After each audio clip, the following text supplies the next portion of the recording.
And welcome back, footy fans, to another episode of Donnie's Disposals. I am your host, Coach Donnie Hess here, back with another AFL round review. Yes, ladies and gentlemen, for the first time this season, all 9 games were played. Yes, ladies and gentlemen, footy is back when it comes to it. Cannot wait. And joining me today, a fresh face when it comes to a round review, but somebody that I have had several conversations, and a wonderful human being with a wonderful podcast of the wonderful North Melbourne Kangaroos. We have Josh from the Further North podcast. Josh, thank you for hopping on the podcast today. Thank you for having me on, mate. It's a pleasure and an honor, of course. And look, it's about time I got on this show, mate. I've heard lots about it, and I'm ready to talk some North. There's a few controversial stories this week, so I'm sure we're going to have plenty of opinions to throw around. Well, I had you. I had got you signed up for the got you signed Perfect up for the week. list, and conveniently, we have a North Melbourne story when it comes to it. So it's kind of perfect timing. It's like destiny here. We'll touch wood and whatever we need to do, but let's jump right into it. Here, as I said in the intro, 9 games, sir. We finally got 9 games. Just real quickly before we go through the nuts and bolts of each of these games, your thoughts just about round one. Well, finally, we actually got some footy, which was fantastic. It was very underwhelming in the first round. 2 games, obviously, the weather in Queensland took the other two away, but Darn you, Mother Nature. I know, but it finally felt like footy was back. I mean, obviously, I live in Victoria, and the heart of football, and I guess where it stems from at its core. Some people in South Australia might argue that, but hey, here we are. So, yeah, the buzz was back around Melbourne for sure. And I'm a barber, and have plenty of football conversation every day. So it was good that everyone was coming in talking about their teams, and even though my team, didn't get the win, we still plenty of football to talk about, and it just creates a bit of a buzz, and it feels like it's finally back because opening round doesn't really give us that in Victoria. So here we are, we're back, and it just feels like we're kicking it off. Yeah, well, we won't open the can of worms that is opening round. I've had a few I've went back and forth with on some of the different discussions, and again, the AFL sometimes can be very, very stubborn when it comes to it on what they will and won't do. So we won't go there, but let's jump right into it. We'll jump right into game one, Thursday night footy, the old classic, as everybody loves to talk about, the Richmond v Carlton game, and boy, were we served up a stunner as the young, almost still in diapers, Richmond Tigers knock off the Carlton Blues 82-69. I mean, I'll openly admit it as somebody that my Thursday morning, sometimes I watch this on delay. I watch this a little bit later than most. But conveniently, social media might have ruined this, but it really made me want to watch it because I'm like, how in the heck did Carlton lose this game? And boy, did Richmond show a little bit of that old Richmond. It was almost fascinating watching this young Tigers team have a crack and pull off 4 points. What a wild set of affairs we witnessed on the Thursday night. I think it was. It was Mhm. nobody had Richmond pulling out the win in this game. I think if you went up to anybody, they would say the one guarantee for round one is Carlton beating Richmond. And the Carlton fans, especially when you're living in the heartland here, the Carlton fans like to make their presence known. They like to know that their team is meant to be very good. A lot of premiership calls, a lot of top four calls, and it's an interesting one because I guess as a North Melbourne fan, I was probably wanting Carlton to win to know there's another team down there with us. But Richmond were really, really impressive. I guess it's that youthful energy that they showed, but some of the names I remember watching them walk out onto the ground, and the amount of players with numbers over 35 was concerning. And that makes me go, there's a lot of players who haven't played much AFL football here. But no, I mean, obviously didn't start very well. I think the margin was 41 points at one point, and Mhm. they kicked 11 of the last 12, I believe, if I'm not mistaken there. So just not what anyone thought they would be witnessing for the first game in Melbourne. It was really funny because it's like the people that did tip Richmond, which was like as somebody on one of the tippy sites was like less than 1%. And most of Yep. them were either diehard Richmond fans that just Mm. could not tip against them, or people that just randomly were doing a tipping competition and maybe just picked by colors because it really was like every expert said, I mean, it's going to be lucky if it's within 40. I mean, it Mhm. was I tipped supposed. Carlton by 60. I tipped by 30. I thought Yeah. first game of the season, Carlton, no Charlie Curnow, I thought would decrease their Hmm. output a little bit. But man, did Toby Nank lead that young Richmond? Sam Lawler showing why he was the number one pick. Again, we can have tons of people discussing why Levi Ashcroft wasn't that, but we won't get into Hmm. that other bucket of worms when it comes to it. But just man, this Richmond team just after that first quarter, they kind of went. You could tell Ooze went, "Hey, kids, pull your heads in. Don't Mm. don't just roll over." And they did. I mean, they absolutely, I mean, as they love to say on all the footy shows, they hunted and they hunted in packs. And Carlton, once it started getting closer, started panicking. They started getting fumbly. And then, and I'll say this, maybe I'm not sure how much because it sounds like you were at the ground. I noticed a lot of players going to ground, slipping and falling. So I don't know if the boot studders need to work on getting better studs in some of these cleats. But man, the MCG seemed like a slip and slide there at moments at times because man, so many players going to ground and falling, which I think made things even more interesting. But and then just the coup d'etat with that was the celebration after the final goal by Richmond and the back handsprings because every single footy commentator that I've heard absolutely lost their proverbial shit when Hmm. he did that. So it was just like it kind of was like the perfect exclamation point to what was an absolutely scintillating game. And again, I've seen so many people say it's like you had that dynasty there for a while where Richmond, everybody was tired of Richmond winning. But as soon as Richmond goes to a younger team and they play Carlton, now all of a sudden everybody kind of falls in love with him again. So it'll be fascinating to Mm. watch this young pesky team, how they progress this year. Was this Carlton taking them lightly? Or is this a case of Richmond maybe having a little bit of special sauce with this young group?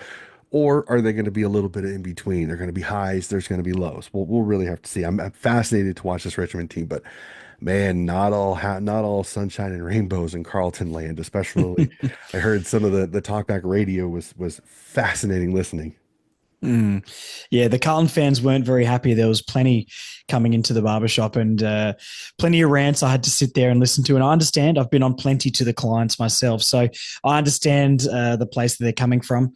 It's interesting that it's been very hot through Victoria, and I think it was pretty dewy. It's been very Hmm. humid and that sort of stuff. I don't know if that had something to do with the slipping and sliding, but, Richmond really just came out and used their sort of youthful exuberance to after sort of halftime, especially to just sort of overpower them. And you're right. As soon as there was a bit of a run on by Richmond, Carlton, their knees looked weak.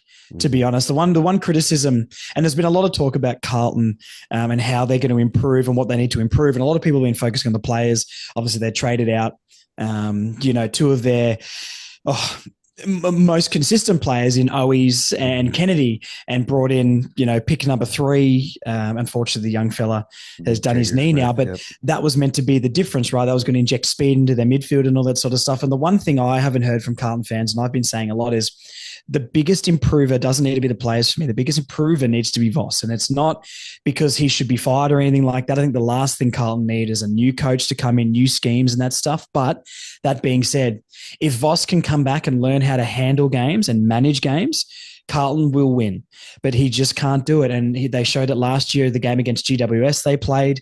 They were up by plenty of points. And then as soon as GWS got a roll on, they just cannot stop the bleeding. And this has shown to be true again with a much younger and more and least probably the least experienced team in the league. Or is that it's either us or them? But yeah, if Voss can come back and be a better coach and learn how to take the reins in a game a bit more, Hmm. Carlton don't have as much to worry about. But until he improves, it's gonna remain the same. And look, it I guess, is this the craziest upset we'll see? Is a weird one because it depends where you rank Carlton. Right, Hmm. I had Carlton maybe finishing seventh on the ladder, seventh or eighth, because I just don't.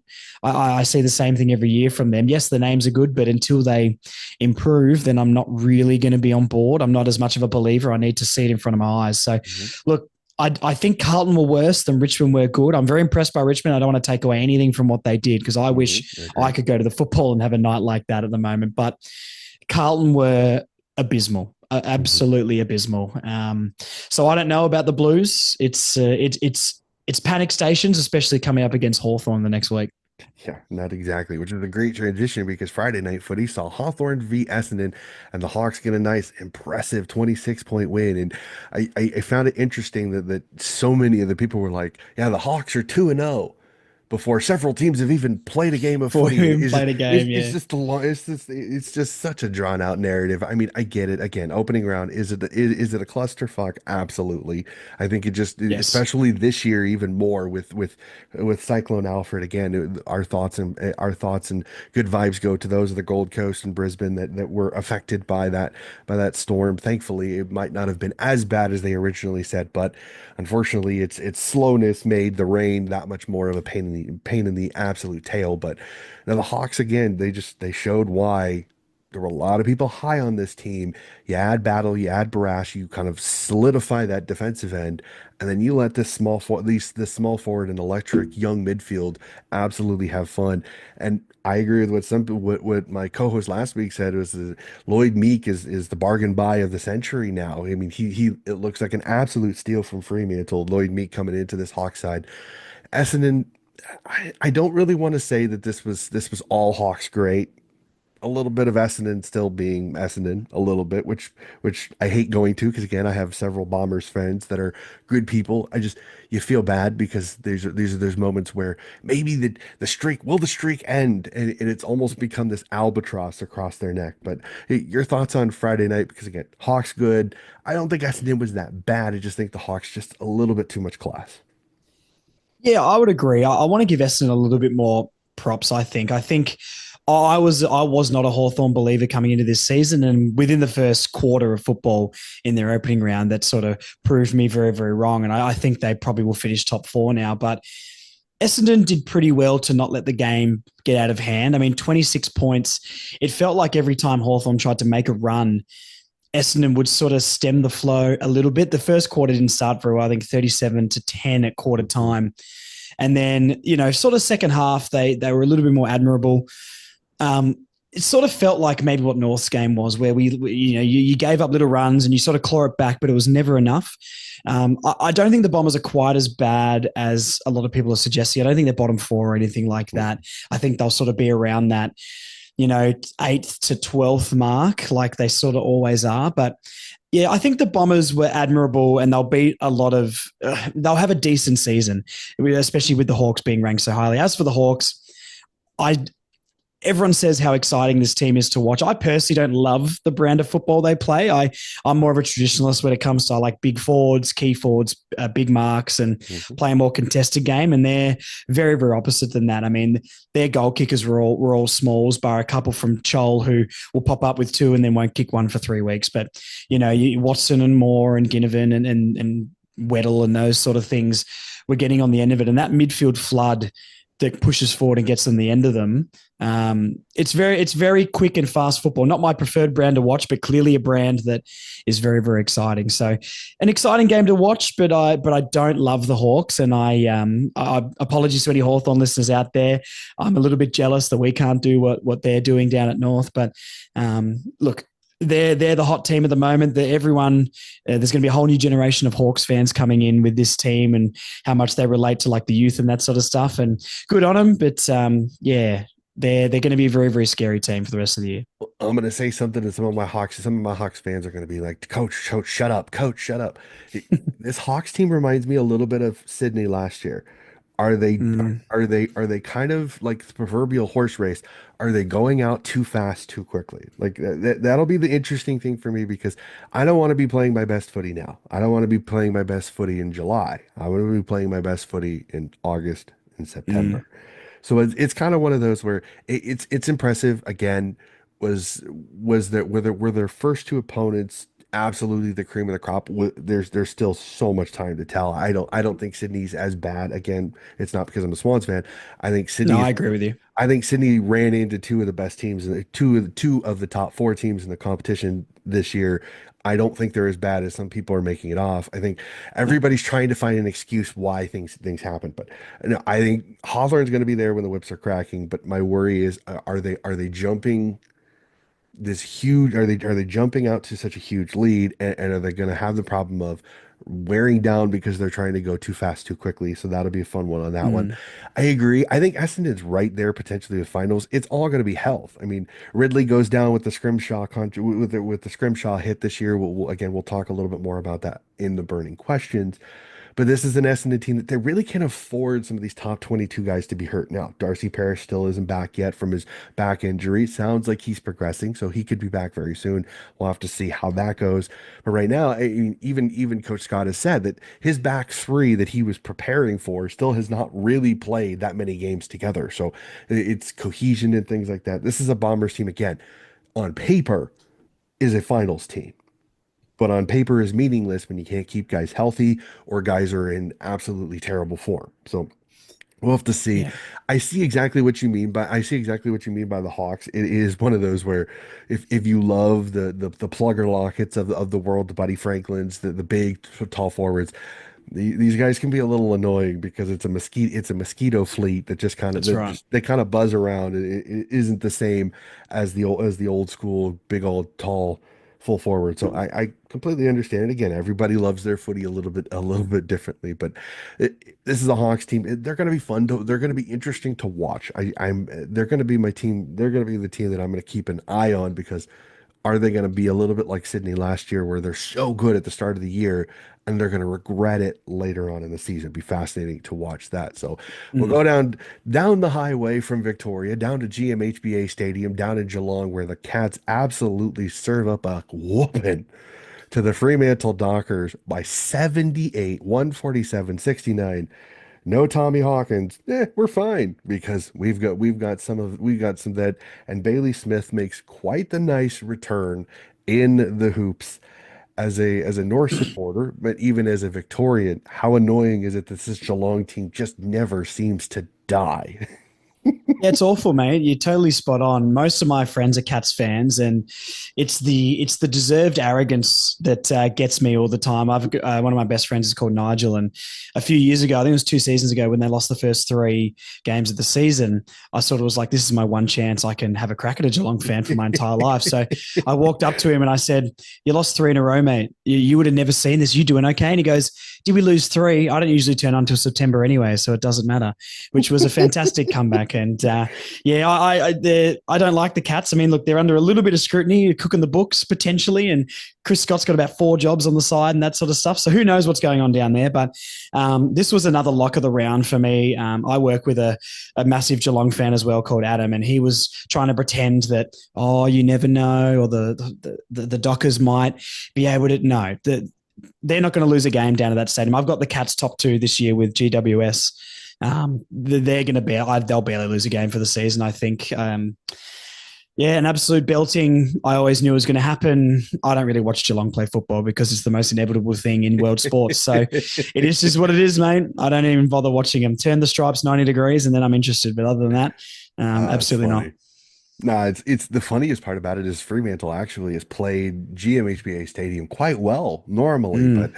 unfortunately, Justin Longmuir right now is his comments about how he prepared for the Indigenous All Stars is kind of coming back to bite him because a lot of people are like, you said you put a vanilla brand of football together for the Indigenous All Stars, but no offense, sir, you're still cooking with vanilla right now because nothing has really changed. And again, I know that is this Dockers team fully set the way they should be? No, I mean they're still missing a few pieces, but it's still there's just something about Fremantle that they just cannot when it's needed. It's not there, and I'm I not don't. really sure I buy the Dockers hype though. Like, a lot of people are talking To about each their top own, sure. four and that sort of stuff. And they didn't even make the finals last year. Like, I know there's always a team. I think historically there's a team that jumps out of the bottom 10 into the top four or something Mhm. like that. But I don't know if I fully see it. I think they're a good team. I think they've got a lot of talent, but I think they're yet to prove anything. And I'm definitely a believer in all teams, including my own. Until I see the improvement, I don't know if I'm going to be backing it 100%. And I just don't quite buy the hype on the Dockers. There's a lot of names in their midfield that I hear of that people are saying these are great players. And I'm like, they're young. They've sort of been around for a year or so, but let's give them a little bit more time. And I just look, maybe it's because I'm in Victoria and we just don't hear much about Western Australian footy in general. And Unless it's that's Harley look, Reid. Well, I'm that's Harley sorry. Reid, who's I'm a sorry. hot take here, arguably one of the most overrated players I've ever seen. But yeah, he might win a Brownlow one day, by the way. But I just think he's overhyped to, It's just fine. that's a To whole other each can their of own. worms. Everybody has an opinion. Um, yes, a lot of 12 touch games for him. But anyway, I just don't buy the hype with the Dockers, and it's a little bit of belief when I see it for the Dockers for me. I had them finishing eighth or ninth in my ladder prediction, and they could absolutely get in the final. I think they've got a very talented team, but let's see if they can put it together for a whole season, because when the whips were cracking last year, they weren't quite up to it. So Nope. I believe in the talent, but every team's got talent, right? Nope. I agree. I agree. I agree. You're not going to get any argument. I was worried a lot of people kind of they've pumped this team up to be a top four team. I think I said they can make finals, but they got to stay healthy. And right now they're 0 for 1 in staying healthy Mm, in several situations. Like I said, Shai Bolton's out. We don't know when Sean Darcy's going to be back, which I know the controversy of is it actually better because then Luke Jackson can play center, it can play the rock. So many different discussions. Again, this is a Dockers team on their day can be that good, on their day, yes. but that's why I Mm, caveated on their day because they have it, and unfortunately, it doesn't get any easier because you get a pissed off Swans team coming out west when the mm, Swans have played Optus Stadium quite well over the last few years. So it'll be interesting because could this Dockers team be 0-3 after the next round, and then his panic stations even more mm. in Frio? It'll be fascinating on this. And again, plaudits to the Cats. I know you don't want to talk about it. Plaudits to the Cats. They looked absolutely fantastic. They looked absolutely fantastic. Like I said, Bailey Smith looked absolutely at home in the hoops. Shannon Neal goes forward. Jeremy Cameron again, his usual absolutely magnificent self again. This looks like the Cats team that won the premiership a few years ago. Again, still early, so we'll have to Mm, see because again, that Cats team the year they won the premiership did not start off very well and got hot in the middle of the year and kept going all the way through the final. So is again a little bit like the Hawks. Are they jumping out to a huge lead early and are going to pay for it later? We'll definitely have to see. A game I was very intrigued until about the last 5 minutes of the game when it started to get a little interesting at the end as the Brisbane Lions come down to the SCG in Sydney and get a 4 point win, a cracking game, one of two absolute thrillers in this one.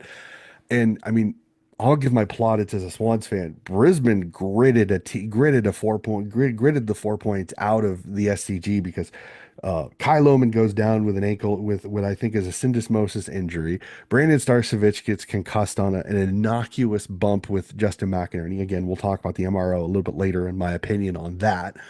But man, Brisbane, when they needed a performance, they needed a win, a gritty, tough, pull it out of their rear end, they got it done. And again, plaudits to them. Again, I don't think the Swans are as bad as some people want them to be being 0-2. I think they've played two tough teams. I think they've just made mistakes where they haven't. Round zero, Ollie Florent tries to cross it, kicks it right to a Hawks player. This round, Matty Roberts tries to get cheeky, just like Nick Blakey, and absolutely stuffs it and kicks it right to Josh Dunkley, who Dunkley buries it, and that pretty much is the game. The Swans right now are being killed by their own mistakes. They're not, the team that they're playing is not beating them. They're beating themselves in the worst possible moments. Yeah, this was an interesting game. I actually tipped the Swans for this one. And it's only a 4 point margin, which is nothing to be embarrassed about whatsoever. It's interesting. I think the Lions this season are going to play a lot more like Hawthorn. Um, with lacking Joe Danaher this year, I'm actually of the feeling that maybe the Lions drop off a little bit. This was a very impressive game by them, but I would like to see it over the course of a year. I mean, Danaher kicked 60 goals a year pretty consistently. I think he has 120 goals in the last 2 seasons, and that's really hard to replace. And you look at some of the goal scorers here in Zorko and Bailey for the Lions. I think they're going to play that Hawks brand of footy, and I think that's the way the league is going to start trending. They're just an impressive unit. They've got so many. It's the bottom chunk of their list, and it's the bottom chunk of their 23 that are so impressive. And there's no passengers in that team, so that's how they really get it done. I think the Lions this year, and the way I felt like in this game was it was maybe more of the lower part of their list being really good and solid all game that got them over the line more than any star for them maybe standing out. As for Sydney, I really like the Swans. I guess the one question about them is like key position. They've thrown. Tommy McCartan back. Yeah, Yep. that's Or right. Tommy So McCartan forward, which yes. I think is more of because of injuries to their key stocks because Hayden McLean had an interrupted preseason. Logan McDonald, his ankle has not responded after surgery, and there's still at least another. But I'm hearing good news that maybe he could be back after the bye round, which is nice, because I think again I hate to disparage a legend that is a North legend in King and Dave in King, but I'm really getting sick and tired of him He's got constantly some rubbish takes, going mate. on. Well, it's not rubbish takes. It's just that he grabs onto it like a dog with a bone and will not let it Mm, go. And it gets after a while, like I love the show First Crack. Absolutely love it. I think it's incredible, great analysis, different things like that. But it's not his take, but he picks a take and he stays with it. And he stays with it and he mm, stays with it. And he just comes like Aaron Naughton. He wants Aaron Naughton I think he's want Aaron Naughton to come back since he's come into the league. And he's doing the same thing with Tommy McCartan. And I think he thinks that that's the only way to fix things is like, you have to throw Tommy McCartan back. And I'm like, well, the problem is if you put Tommy McCartan back now, there is no replacement besides Pete Laddams. And I'll just say Pete Laddams, and that really answers the whole reason why we're not doing that. So I'm like, that's the issue. When Hayden McLean comes back, and it sounds like, unfortunately, Lewis Melican is hurt, so they're going to probably have to move Tommy back because mm. unless they want to move Aaron Francis, which again, Aaron Francis is a lot like Sam Reed and the Swans fan base is he's the bane of the existence because he never does anything right. A lot like Sam Reed when Sam Reed was playing with the Swans. So a little bit of insider when it comes to this when it comes to Swans boards and different things like that I try not to look at, and unfortunately sometimes they just pop out like the proverbial jack in the box. So is the injury are the injuries going to come back to bite the Swans? We'll have to see. Justin McInerney being out 3 games because of the suspension with the hit on Starcevich. Again, I will save my opinion on what happened there for a little bit later. I just a little bit gutted, but I do understand the Swans not fighting it because I mean, the way it's written, there's not much you can fight with it. So I thought the Swans played really well. I think it's just like I said, errors at the worst possible times killed them. I agree with you. I think the Lions will take a few steps back. I don't think they're going to be a top 4 side. I think they'll still make the 8. They'll still be dangerous, but there are going to be some growing pains. But again, when you add Levi Ashcroft, you already have Will. They're already darn good in the midfield. The biggest question will be is can they keep everybody happy? Lockie Neal basically got tagged out of this game, and you had the step up from both Ashcroft brothers. You had the step up from Josh Dunkley. Hugh McCluggage was a little bit ghost-like in this game, which I found interesting that he kind of just disappeared like an apparition a little bit. But it was a fun game to watch. I know the Swans fell short, I know, but this was one of those. It was a cracking game of football again, high level football. Some calamity of errors in the second period by both teams that got real interesting there for a bit, but fun one. So, but let's jump over. Let's move on to the next one because I know this is one you're going to want to talk about because then this is your beloved North Melbourne Roos. Unfortunately, fall short to the Western Bulldogs, 113-97. A cracking game of footy. Your thoughts on this one? I'm not even going to do a preview. Your thoughts on this one because this was one I said in my preview. I think the doggies, unfortunately, I think could be a bottom 4 side, but unfortunately, they got the right performances in the right places and pull off the 4 points. Yeah, I don't know if I rate the Dogs that low. I mean, if they have all their players in, obviously they're missing 6 of their best 10 players, in my opinion. And I guess that's the most disappointing thing for me. If they had all their players and we go down by a couple of goals like we did, I don't think I would feel as flat as I do. Now, there are positives about the game and negatives, Mhm. but maybe I can run through some of them quickly where I think North's forward line worked incredibly well. And the amount of points that we probably should have scored with bar the inaccurate kicking, we would have scored over 100 points pretty comfortably if we just kicked a couple of those easy ones, which 9 times out of 10 we would have. So I kicked 1 goal 4. So he was on for a cracking night. But our forward line as a whole, and I think the work that Jack Darling is doing down there is really freeing up Larky. I mean, Larky doesn't kick 5 goals if Darling's not doing the dirty work down there. So as a forward line unit, I think we worked pretty well. It's definitely the best I've seen it for years. The midfield, I think, is the most disappointing part of this game for me, where on paper our midfield should have dominated theirs. We're a bad team, yes, but our midfield with LDU and Sheasel and Parker now and Powell and Simpkin and the list goes on, right?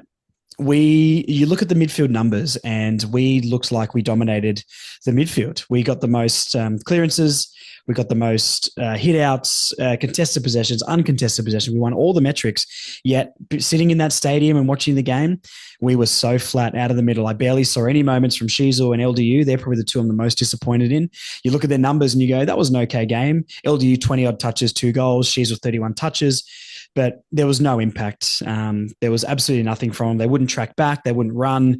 They wouldn't defend as a midfield unit, and that's why the ball could be passed from our back line to, our forward line to our back line so quickly with the transition. So that was the most disappointing part, where the area of the ground where we're strongest and should have been able to take advantage with Bont and Trelaw being out, we looked a bit lackluster in. Our defense, I think it fought admirably, but when the midfield's letting the ball come in so quickly, I don't know what they can do. That is definitely the weakest part of the ground for us. But we had moments. We could have won it, and we just didn't pull it out. The first quarter was poor, so poor from us. I'm sitting in the stadium talking to my partner saying, I can't do this for another year. I was ready to bail pretty quickly, to be honest, but we stuck it out. The next 2 quarters, we won the game. You know, we beat them over the last 3 quarters, to be honest. It was the first quarter that really did us in, and we played good footy in the second and third quarter, going into, the fourth quarter about a goal down or so, I think it was. And one of my mates who I was texting goes, I reckon we win it from here. And I sent him a message saying, and I've got the receipts to prove this too, anyone who doubts this. I said, we're going to give them the first 2 to 3 goals. Then we're going to slowly claw our way back, but we're going to fall short because that's just what we do. And that is exactly how it played out. And the second goal we conceded at the start of the fourth was Sheasel's laziness, not tracking back. His player ran off him from the centre bounce, received a handball and kicked a goal. And then it was basically game over. We were 3 goals down at that point. They kicked the next one as well to make it 4. And there was too much work to do. Paul Curtis came alive in the last with 3 goals. But it was too little too late, to be honest. And I said it on my show that we need to win one of the first 3 to be setting ourselves up for an improved year. And I just don't know if we do that now. This was the one we should have won. Very disappointing. Parker, I think, was disappointing when he had the second most centre bounce attendances in 19 for us on the ground and got 0 clearances, which would have been very, very handy at the close stages of the last quarter, which is what we got him there for. I'm not writing him off. I think he'd be great for us through the season. I really like him as a player, but that individual game didn't really do what we got him there for. So look, to wrap this up a little bit, I'm flat.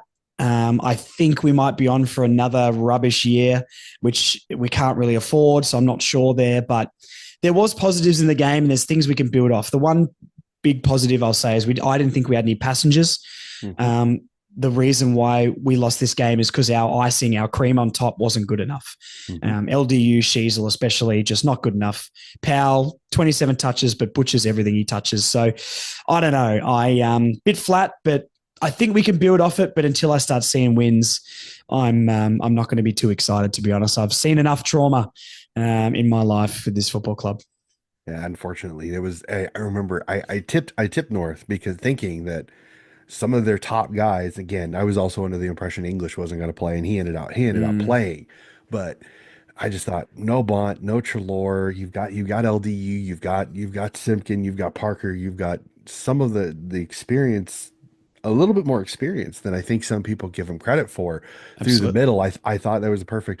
And I remember that this game was on at the same time as the Swans game. So I was keeping track, unfortunately, as I call it, the spoiler bug at the top corner, because I don't want to see the score, but you just Yeah, I can't hate that. I not. agree. You Yeah. just you just can't not. And I look up and I'm like, I watched the score bug for Western Bulldogs just keep ticking up, and I'm like, and I was like, in the back of my head, I'm like, what the hell is happening? Like, I'm trying to keep track of the Swans, but in the back of my mind, I'm puzzled. I'm like, how are the doggies just absolutely running away with this in the first quarter? And then I watched North clawed back in the top, and I'm like, okay, North's getting going, good, good. And then I'm like, and then the game, it was closer to the game, so I stopped watching it because I didn't want to know who won. And got to the end, it was like, and I watched the highlights the next day, and it was just like, Man, it was It exactly was like right this. there. Well, it was like a lot like the Swans last year in some of their games where a shit first quarter absolutely kills them because they just can never fully catch up.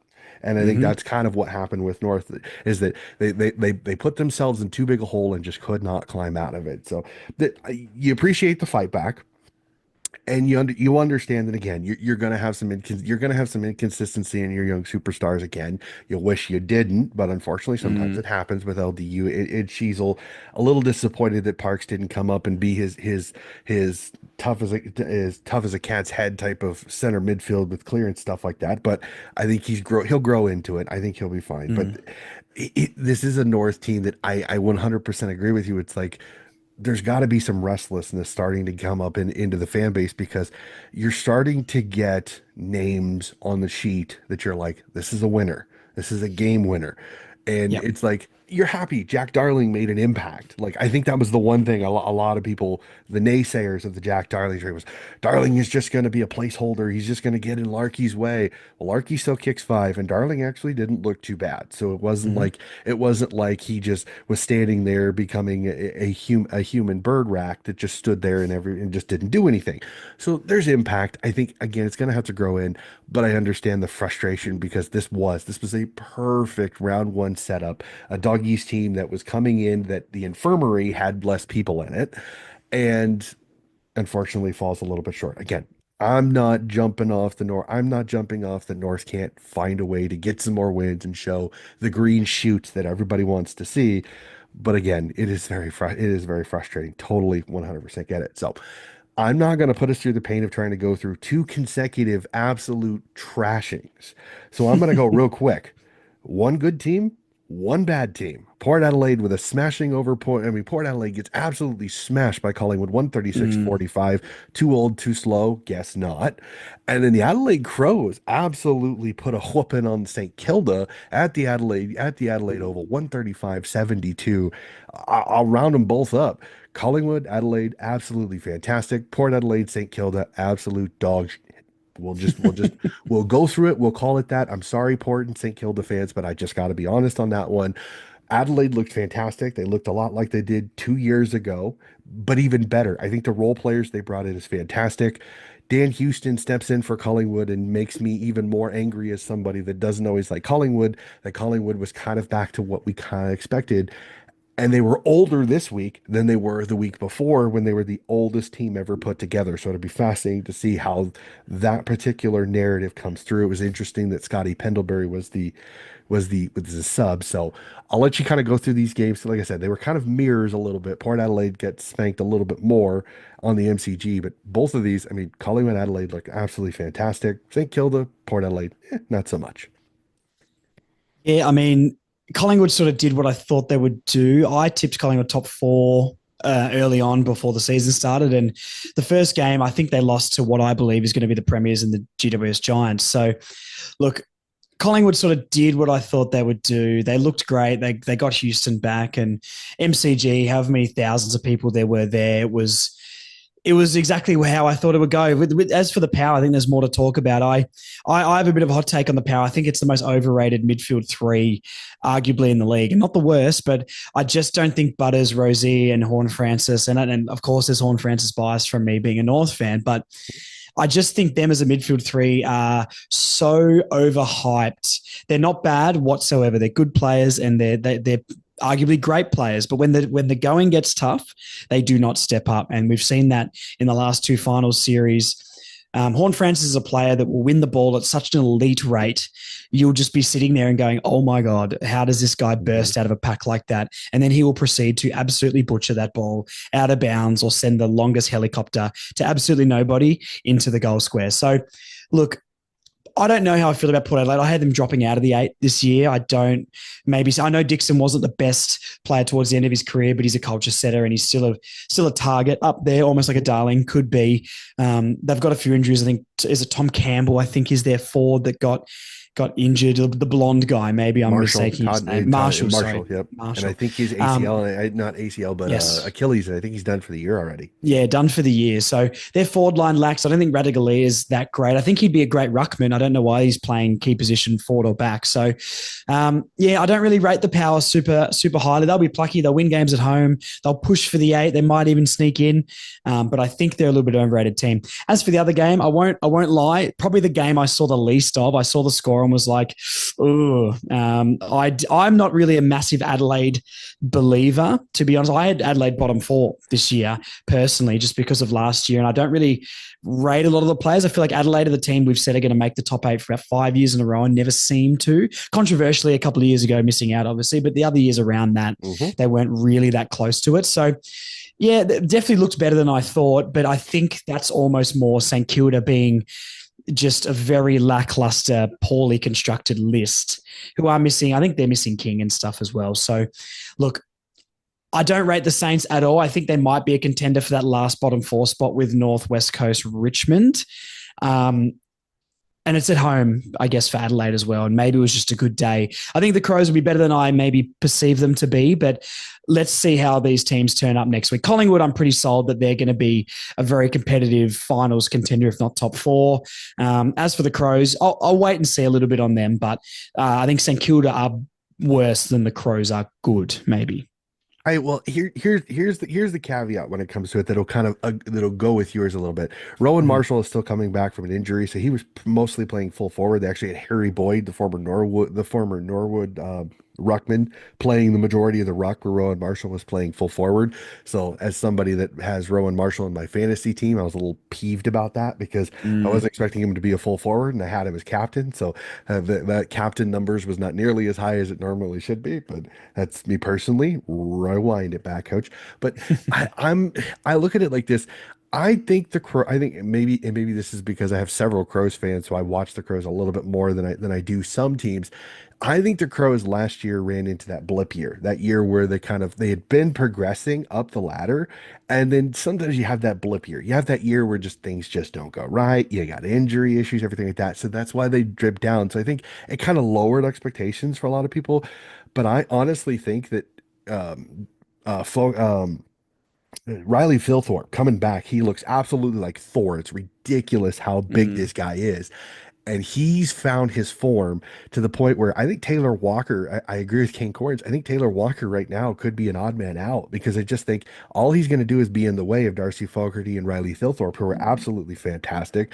Jordan Dawson has come over from the Swans and absolutely just continued to progress to the point where I think if the Crows have a good season, you could see Jordan Dawson's name up there in the Brownlow. I think Mm. legitimately they've moved Laird out of the midfield and onto the halfback flanker position, a little bit like Zorko at the Lions, and I think he's absolutely found his spot to where he's not slowing down the midfield. You're starting to run through. I think the role players they brought in, Alex Neil Bullen, Isaac Cumming, I think absolutely fit in perfectly. And if they can keep Isaac Rankin healthy, the Crows have a lot of weapons going forward that could be dangerous. Again, were they facing the greatest Saints team? Absolutely not. So we'll have, like I said, we'll see as the weeks go on. Can the Crows repeat this? If they repeat this, they could be a top 4 side if things click and they stay healthy. Again, that's the caveat to everybody. It's especially, we'll flip it over to Collingwood. Same thing. Older list. Can they keep Pendlebury, Sidebottom, Houston, and some of their really good older players healthy?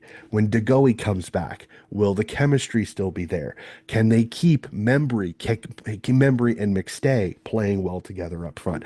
There's a lot of positives in Collingwood after a dismal performance, and I agree with you. A lot of people have GWS as their flag favorites because of what they did to Collingwood, and then what Collingwood then did precedingly to Port Adelaide. Again, I think Port Adelaide just ran into a Collingwood team that was pissed off because everybody was saying too old, too slow, not good enough. You wasted your time. You spent all this currency on Houston, and it's probably going to blow up in your face. A little bit like West Coast with Tim Kelly, a little bit. So we'll have to see. So Mm. we'll jump to the other game of the round, which is a less than ideal MCG, but the Giants and the Demons played in an absolute cracker And unfortunately, a lot of again, D's fans that you do listen, I'm sorry to say this, but again, a lackluster crowd were treated to a fantastic game as the Giants edge out the D's 77-74. Again, the Giants fighting a way to get to 4 points and to be 2-0 after the first two rounds. Mm. Well, to caveat the crowd, it was absolutely pouring with rain, Yep. and And also I it get was that. on at And the I get exact that. same time as the Grand Prix was on in Melbourne as well. Yep. So I think that had a lot to do with it. Everyone did know that this was going to be the game that was probably the least attended of the round. I was definitely not going to go to that game At least instead of in watching Melbourne. the At Grand least in Prix. Melbourne. We'll caveat that. At least in True. Melbourne will be the Yeah, I mean least the Grand attended. Prix is like a couple of I know. suburbs away from the Oh yeah. ground. So And 200 anyway, 200,000 people can be there, so 100% get it. So for sure. But yeah, it was a great game. I'm not sure exactly what to make of it though. For the D's, maybe perspective, I think their midfield looked a lot better than it's looked in the last couple of years, with mhm, Oliver starting to look more like his old self. Petrarca being back after half a year out last year, or plenty of months out, or whatever it was. So mhm, they're starting to look like they're humming a little bit, but also the rain is the ultimate equalizer mhm. in football, and especially that much rain. So we'll see what it looks like. I mean, North Melbourne play Melbourne next week, so that will be a really interesting game under the roof at Marvel, which will, really show who's the better team there. And I don't expect us to win. I want to back my boys all the time, but realistically, I don't. I think we can win, but I probably wouldn't be tipping us. But it's interesting with the D's. The rain didn't really tell me anything that I needed to know about the Demons going into the game next week. But keeping up with, I guess, the game being more even, keeping up with the Giants is a good thing for them. And I guess we'll give them a tick on that. But I have questions over their forward line, especially. I don't know if Van Ruin is quite the forward yet that I think he can be. I think we're just all waiting for him to have that breakout 50-goal year, but it doesn't seem to come. And Bailey Fritz is a man who's fairly out of form as well. So, look, they ran it close, but I think the quality of the Giants in the end, and very last second of the game, with one sort of transition and got a mark and went back and kicked the goal, and it was a really good finish to a cracking game. I was at a mate's house with about 12 people watching the Grand Prix, and then when the Grand Prix finished, we turned it on. It was just starting the fourth quarter of that game, so we got to watch the last quarter, which was great. And yeah, I thought the D's were going to get it. They just looked to have more momentum, but the Giants were just more clinical when it mattered, I think. mhm. Yeah, and seeing Finn Callahan step up and really, That guy's huge arms. yeah, exactly. Well, and the scary part about it is just the fact that this GWS Giants again is they haven't had. I still don't think they've hit their peak yet because I think No. Well, Toby Hogan's Green, not even there. Yeah. yeah, Hogan's not there. Toby Green, they're without Kieran Briggs with that nasty concussion that he got in the previous game. But and then the game winner is kicked by Lockie Keefe, who's the backup ruckman. So it was kind of Mm, just the most interesting game again. I'm 100% with you. Like the D's, they showed themselves well again. They're still again. It's a long season. Can Oliver Petraka Viney and the experience midfield continue to play that type of footy the entire season? We'll have to see. Can Max Gahn stay healthy? That'll another one because again, he's not a spring chicken anymore. So we'll have to see how that goes. Can they find a good forward group that's going to work together? I kind of agree with you that there's still something just not clicking right because they get tons and tons of forward 50 entries and they're just not putting it on the scoreboard. And unfortunately, in a game like this against GWS, where you have to capitalize against a good team, they didn't do it. So we'll have to see how that goes. But again, cracking game again, right up there for game of the round with Sydney, the Sydney Brisbane game. And then the lackluster finish to this particular season, again, a lot like the previous two before this.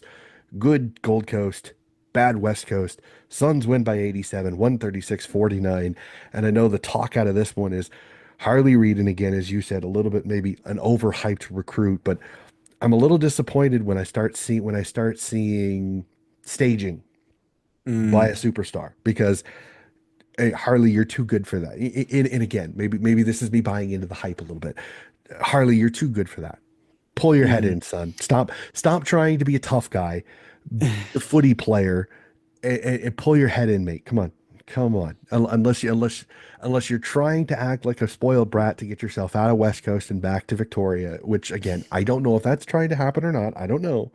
But come on, that is Muppet behavior. Come on, you're too good for this.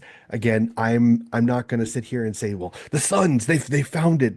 We've got it. No, it's the Mm, West Coast. Until I see the West Coast playing better, which right now, again, I'm not seeing many green shoots. And again, I'm mm, not going to jump too far on this particular thing until I see minis put in more games. But Suns good, Eagles bad again.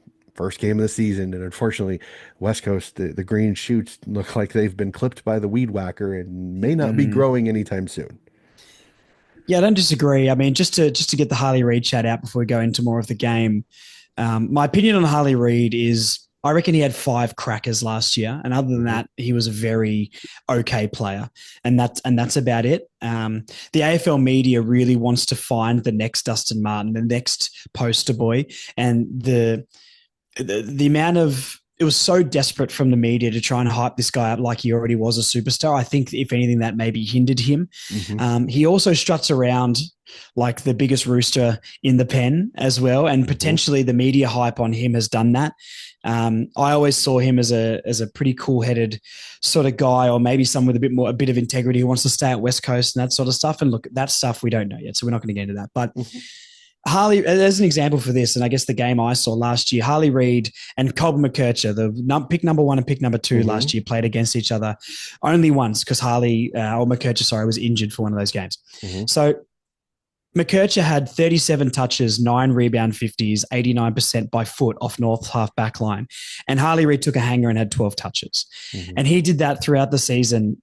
The amount of 12 touch games this guy's had, he could be one of the best players in the game. Let's make sure this is very clear. Hmm. He could I be agree. the best player in the game at some point. But right now, we cannot keep giving him credit when he doesn't deserve the hype of the best superstar who's up and coming in the league. He does need to chill out a little bit. I think, you can imagine a young 18-year-old has been the best at every single level he's ever played and probably won at every level he's ever played, coming into an awful West Coast side that now he's not the big dog. Now he's not winning every game. And we've seen players in the past get affected by that. And sometimes ego can turn to violence in quotation marks, or like you want to use your physicality to try and beat people up instead of use your skills and your ability. So I think that's what's sort of happening there a little bit. As you said with green shoots at West Coast, one of the least talented lists I've seen for a while. I don't know where they're at because I think they've as North Melbourne and West Coast are a perfect combination to see where, because we're both sort of the same amount of years into sort of rebuilding. I know West Coast won a premiership in 2018, but sort of 2020 onwards, we've both been pretty rubbish, right? Hmm. So we have a lot of young talent because we keep going to the draft. West Coast don't seem to draft very well and don't seem to. They're more interested in recruiting, and I think that's their strategy for getting better. Tim Kelly is one of the reasons why. Let's be Mm-hmm. 100% honest there. Tim Kelly is one of the reasons why West Coast doesn't have as many young players as they do because they decided that he was Absolutely, worth 3 first-round picks. So that's their strategy, isn't it? it's a little bit of a caveat difference because Norse held on to their first-round picks except for Jason Hard-Francis. We won't go into again. We won't go into Which that. we got Wardlaw and Sheasel combination out of. Exactly, So exactly. Where with West Coast is that as I've said a few times, is that West Coast's biggest issue was is I think after 2018, they went into, well, we have to be like Geelong. We have to continue to bring people in and stay there. And the problem was is that their list kept getting older and older and more brittle and more injury prone, and it burned them. And now you're mhm. seeing the particular seeds that have been sown by that team because they have very few besides Harley Reid. They have very few youngsters that everybody's going, these are up and coming guys and up and coming players in the league. Ruben Jimby is a good player, but is he a superstar? Probably What's his not. potential? Yeah, he looks good. Like Exactly. he's physically, he looks like Tom Green, right? But Exactly. then But he just is has his not. potential that high? Exactly. So it's like, so that's where there is a little bit of a difference in caveat because again, North Melbourne kind of accepted their fate. Again, whether Mm-hmm. the North fans like it or not, that's just the way it is. But they True. do have that thing. They do have that thing. Like they do have that thing where it's like they have brought in 18-year old solid 18-year-old top level guys into the club. They've got, if you look at their list and you say, hey, who do they have under 22?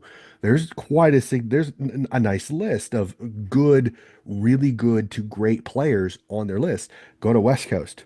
Mm-hmm. Really after Harley Reid, maybe Ruben Jimby, Maybe. it becomes this Tails cavern. off. Exactly, it Mm. becomes this cavernous hole that I think West Coast, again, they're still paying for it. Like, I feel bad for Simo because I think Simo kind of paid for West Coast's front office and their list manager going, we need to stay in the premiership window, we need to stay, and they sold the farm for some magic beans that all they did was Mm. produce a few ears of corn, and that was about it. And I think that really has been the problem, that I think Yeah. everybody's like, poor West Coast, poor West Coast. West Coast did this to themselves. Their front office really hindered this entire team. It's literally, I said at one time, I said they tied Simo's hands and arms together and expected him to be able to run a marathon. It just isn't going to work. So Yeah, I don't disagree with you. Imagine a scenario where West Coast lose Harley Reid and don't sign Chad Warner. Like that is that if you is listen to Tom Morris, that's already looking real slight if nowadays. if Chad Warner wants to win premierships and then goes to West Coast, he wants money, and that is all. Like Oh, West I Coast agree. don't have a Completely agree. future, unless they just do Geelong like recruiting over the space of a couple of years, and they're willing to wait that out and hope.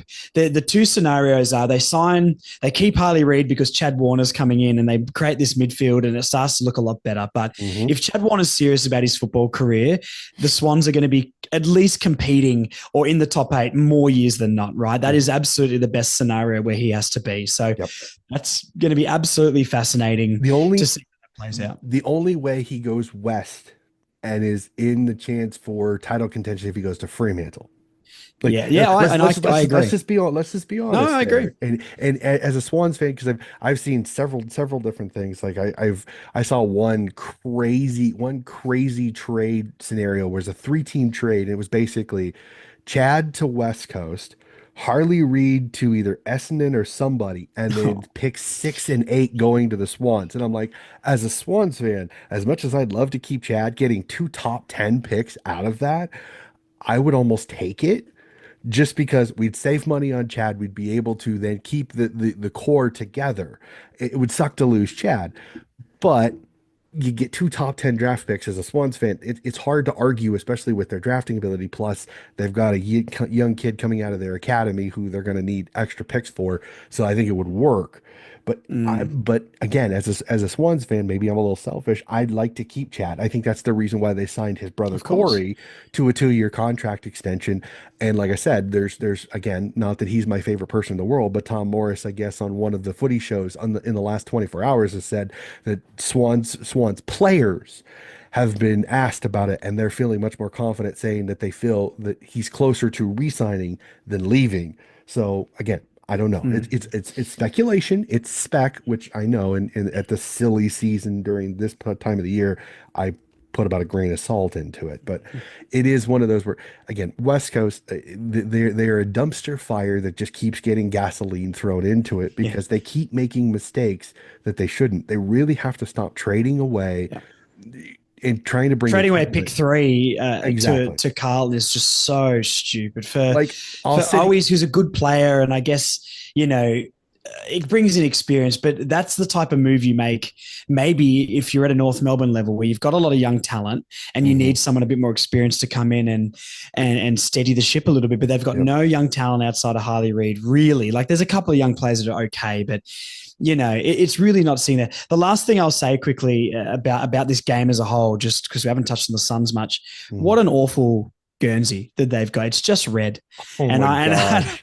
and I It just really, and the funny oh, part is it nullifies their song because they can't say red, blue, and gold anymore because that's it's right. just red. Yeah, and I'm it's like, you not make gold. It's your like a washed out lemony color on their away exactly. one.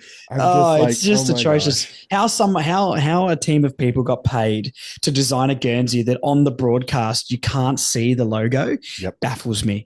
So At anyway, least good luck make to the the go Suns, yeah, but at least make the logo gold instead of red, or just even a pinstripe around the edge of it and just a little bit of exactly something to gradient or something. Just oh exactly. No, god, it's shocking. again, I'm gonna hold my opinion on Gold Coast again. Oh, I did think that Gold Coast brought in two position players that I think fill in the spot that, especially in present day footy, you need, which is good ball moving halfbacks in Dan Rioli and John Noble. I think they were great additions. Again, I'm gonna caveat this with they played the West Coast. absolutely. Let's see when they play some of the better teams in the competition how it goes. Again, we saw last This is year, like Adelaide for great me at as well. home, Hmm. absolute crap on the road. They get the win on the road, but again, it's at West Coast. Let's see. Pump the brakes a little bit, but I like what I saw. I think Dan Rioli came in really well. I think Dimma is starting to find that groove with this group. We'll have to see again. I want to see how this goes, and unfortunately, it they get the bye week this week. So great Yeah. Oh, they game. do too, don't they? Yeah, Yeah. they get the After bye that, round just to this round. stop the momentum, which is fantastic. Yep. I'm aware with the Gold Coast. They've been spoon fed top 10 talent for 12 years. And even when they had Gary Ablett, weren't really a sniff for the finals, except, well, I guess they were one year, but then Gary got injured. So, He look, got injured. If he doesn't get injured, I think they make the finals that year. But he gets injured and potentially. they fall off a cliff after it. So no, I 100% agree with Potentially. you. I'm not sold on Dimmer being the guy up there as well. Dimmer's won 3 premierships and he's Dimma had it. said Dimma said one thing in his introductory that I still to this day I'm hoping I get proved right when he said that 60 or 70% of his premiership team is already there, and I went, what planet are you on? Oh, oh What my God. planet? What planet Help. are you on? Okay, he's already lost. Lukosius is already gone. He's already lost a few of his veteran players, and he's brought in five academy players and a former Richmond and a former Collingwood player. So he's already facelifted the team by about 20%. So Mm, you're already down to about 80% of the list that you had before then, maybe even less. So he's I think he jumped the gun a little bit on that. I thought he still needed to make a few changes on the list to maybe 50, and that's me being yeah. nice on that. So I Yeah. think he jumped the gun a little bit. Again, is this a premiership list currently right No, now the way it's constructed? No. no. But again, time will tell. Again, there's a lot of youngsters Potentially. from the academy that have a lot of hype. Again, hype. We'll see if it actually turns out to actual ability. So now that we've finished all 9 games again, and I love the conversation, Josh. This has been fantastic. I think when we had our conversation about Luke Parker, we got into some really good topics, and I absolutely love it. So Of let's jump course. to our burning questions because I know this is one that I cannot wait for your response because, and I have a good one too. We kind of talked about this Mm, off mic a little bit. So, do we already have an MRO problem with several sanctions that have been, shall we say, controversial? mm. Well, we've had an MRO problem for at least 3 or 4 years now, and That might even be an understatement too. yes, it all stems back to the moment that Maynard hit Oh God. Brayshaw in that final, and no suspension when they're pulling out stopwatches to say he only had point something of a second. That service and that sort of courtesy would only be handed to Collingwood. I can absolutely promise you, if that exact scenario happens and the guy was wearing a North Melbourne jumper, he would be gone for 4 to 6 weeks. So, Or just flip it around and a or Collingwood flip it player gets around, and cracked it's by a exactly the Demons same player. thing It for would have been sure. different. So So 100% with you. looking forward to where we're at now. Last year was the worst year I've ever seen for suspensions when it came to things that were just not deserved and football incidents happening. Obviously, let's talk about the Jackson Archer one where, I would love them to bring out the stopwatch like they did for Maynard to see how much time he had to react to his legs almost getting snapped in half. So, Mhm. look, I was at the ground. I saw it happen. I've seen the replay many, many times. It's a football incident, and Mhm. especially when Luke Beveridge comes out and says it's not a suspendable offence, when the coach comes out and says it's not a suspendable The coach of the offence, player that when got no, knocked out too, yep, even more. Like yep. And no, not one player ran over to Jackson Archer to scruff him, to confront him, to say anything to him. It is the most cut and dry. That is a football incident. If Jackson Archer came out of that with broken legs, does he still get suspended? No, absolutely I've said the no chance. same thing. If that exact same scenario happened and Cleary didn't get knocked out, is he suspended? No, absolutely not. They're suspending on result, not on the incident itself. And this Yep. has been evident for years. The one last year I always go to, I think it was actually against the Swans, the Peter Wright one, where Peter Wright was leading for the ball. He had the ball kicked to him. He was leading for the ball. And I can't remember which Swans player it was, maybe Cunningham. It was Harry Cunningham. Cunningham. The only thing I can say with that one Mm-hmm. is that he never actually contests the ball. That's my only strife with it was that he doesn't Look, contest the ball. He goes to protect himself and he doesn't really need to because Harry Cunningham is 30, 40 kilograms less I than agree, him. but that's not something And you're thinking about at the time. I know, If the ball is I getting know kicked to Peter Wright, he has the right of way to lead and mark that ball. And exactly. I Cunningham, agree. and I don't think Cunningham did anything wrong, by the way. Nope. It just happened to be in a football moment. But if Cunningham is coming back to cut off Peter Wright leading, Peter Wright getting suspended for hitting someone, he was looking, you could see the footage, mate. His eyes were on that football. He Hmm. wouldn't have even seen that guy coming. I know it's a different size, but if you're on a football field, we're all grown men. Yep. If you're 5 foot or 6 foot, you're on a football field. Too bad, grow up. So, Nope, I look, agree. these sort of things happening year in year out are getting very very pathetic. And Jackson Archer, we're losing our best and our only small defender for 3 weeks now, when he could have potentially been in hospital and not played until 2026. So it's Exactly. disappointing.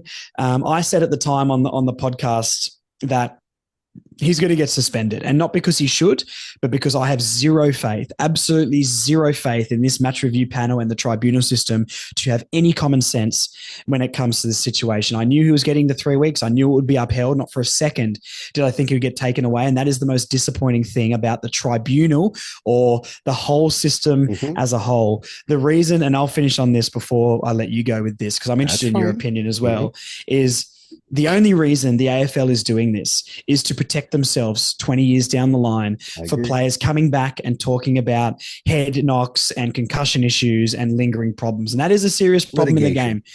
Litigation. But Let's just we are be playing honest. a They don't want to get sued. 100%. They don't want to get sued. And the only reason they're doing that is for when Cleary comes back in years' time and says, I've got problems from concussions and multiple things, the AFL goes, well, look what we did. And that is the only reason. And it's Oh poor, yeah. it's pathetic, it's soft, and it It's genuinely is ruining the game. Mhm. It's not going to ruin football as a spectacle, but plenty of good players are going to get rubbed out and we're going to miss them in crucial games because of moments like this. That it's just football and it's Mhm. play on.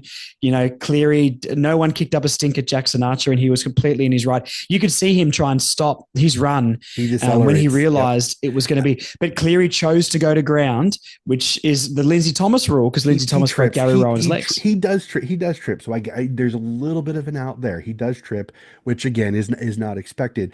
But I 100% with you. Like I'll hop in real quick. I am Mm, 100% with you. I do not think this is a suspension. Jackson Archer attacks the ball. like they're taught to. The thing that angers me about it is everybody says, well, because when Jackson Archer was giving his testimony, he says I was going to tackle legally, and so that's supposed to punish him. In my opinion, is tackling the person with the ball contesting the footy. Yes, it is. Personally, to me, I don't see how it's I think not. that's just a fact to everybody, mate. That Exactly. shouldn't be. That's black and white. So there's number one in the points that I completely disagree with the people that are like that are people like he's got to have a duty of care. It's like, okay, I get what you're saying, but I Does mean, Cleary have to have a duty of care for Jackson Archer's legs? exactly. Well, and that's I've posed it to a few people. I said, so what happens if we switch it? Cleary doesn't get hurt. Mm-hmm. Jackson Archer gets his leg broken. Who gets suspended? Or does Cleary. anybody get suspended? Because that's the part that, like I said, it's the one thing that angers me so much about how they've handled this is that they really have. It's like it doesn't matter what you do. It's all about how what happens, the aftermath or the The does outcome. somebody get concussed? Does somebody get hurt? Mm-hmm. You have to suspend the action, Correct. not the result. And all you're going to do is make it harder and harder to happen because this is a perfect situation. Yes, Cleary gets knocked out, but Cleary gets knocked out because he's coming at the footy full speed. Jackson Archer is decelerating. I didn't need the GPS stuff. All I have to do is watch his feet. If you watch his feet, Mm. a decelerating person is going to put their foot ahead of their body because it's going to stop Momentum. their momentum. So Jackson is slowing down because he sees the ball is going to get there quicker He than sees Cleary go to ground too, which Cleary chose to go to ground. So He trips. if Cleary Cleary trips. That's Cleary trips because of it's the one yeah, thing. It's the one thing that does help Cleary a little bit. If Cleary decides to go to Constanti, yeah, I ground, get yeah, if he does dive forward a little bit, like what Dunkley does to Armadi in the game in the SCG, which I thought was funny. They called high contact on Armadi, though Dunkley actually leaps off his feet. Should have been the other way around. But again, Kansi Kamsa, we won't go into that particular. But that's the difference. Like that, I think that's the frustrating part about it. And it's like I just keep hearing, well, he had a duty. Jackson had a duty of care. Well, Jackson doesn't have a duty of care when somebody is can't keep their feet because they trip. That's not on him. mm, I understand everything that you're saying, but I think this is one of those where you go, dude, try if you can. Because the other thing that yeah, we were talking about off mic is that here's my response that the AFL cannot respond to because they won't, because this is something that they don't think about. And I go, mm, so you've just told everybody in the league, if it's a 50-50 ball, probably best that you don't do it. Okay. don't attack the Are footy. you going to look at the coaches and all 18 coaches in the league and say, do not drop a player because they don't want to get suspended and they pull back in a contest? Are you going to Yeah, do that? Are you going to? No, AFL, you're not, because because you're going to let the sanctity of the coaching be okay. So mm, then are the coaches going to have enough gusto to be able to go, well, I can't drop this kid because he didn't want to get suspended. So that's why he didn't go full bore into a contest. yeah, And I think that's the one ad lib of this, because I heard mm, Joey Montana say, well, players aren't going to, they're not going to be punished for not going to contest. Yeah, they are. I can guarantee you absolutely they that a are. youngster, if they do exactly what they're telling Jackson Archer to do, they will find themselves in the Mm, VFL, the Sanford, the Waffle the next week if it happens. So no, Lee Montana, you're wrong, yeah, absolutely, because the a hundred coaching percent will wrong. not do that, because there's No, no coach in their right mind that is going to go, well, he didn't want to get suspended, so I hmm can't drop him for not going full bore into that contest it's because he almost going to deserves take suspension. it's all sorry, it's almost going to take a big name player to pull out of a contest and look awful on TV and then come out after the game and say, well, I didn't want to get suspended. And It's watch the almost going to fans take, lambaste the yep, crap out of him. yep, 100%. But until there's a message sent from superstars pulling out of contests and it starts affecting the monetization or quality of the game, Hmm. then they're not going to even pay attention to it, mate, because they're just covering themselves for the future. So, Yeah. look, it's a very very hard one. That's a football incident. Uh, it's so black and white. But once again, like I said before, I knew he was going to be rubbed out, not because he should have, but because I have zero faith in this tribunal system to I come to agree. any sort of common sense Completely agree. conclusion. Yeah, Mm, and I kind of in the back of my head I knew nothing was going to happen. He that it'd get it overheld because they can't backtrack, because then they have to explain why, and they don't want to do that because they know that the only reason they suspended him was because Cleary got knocked out. Let's just for be sure. honest. Let's just be 100% honest, because and I'll go to it because it's the same thing with me with the Justin McInerney hit on Brandon Starcevich. Again, do I understand why he got suspended? Yes. Do I agree with it? Absolutely not. I honestly, I think this suspension should be on the Brisbane Lions physio staff, because Mm, he's coming back from a concussion less than 14 days away. He probably shouldn't have been on the field. And if mm, that innocuous a bump where I don't think there is head contact, I still have not seen a clear camera angle that shows that they actually bumped heads. I just think he got a concussion from the whiplash because McInerney hip and shoulders him perfectly to try to contest the ball, because there's no way he can get to the footy, so he goes for the bump. Starcevich gets the whiplash, gets a concussion again for the second time in less than 3 weeks.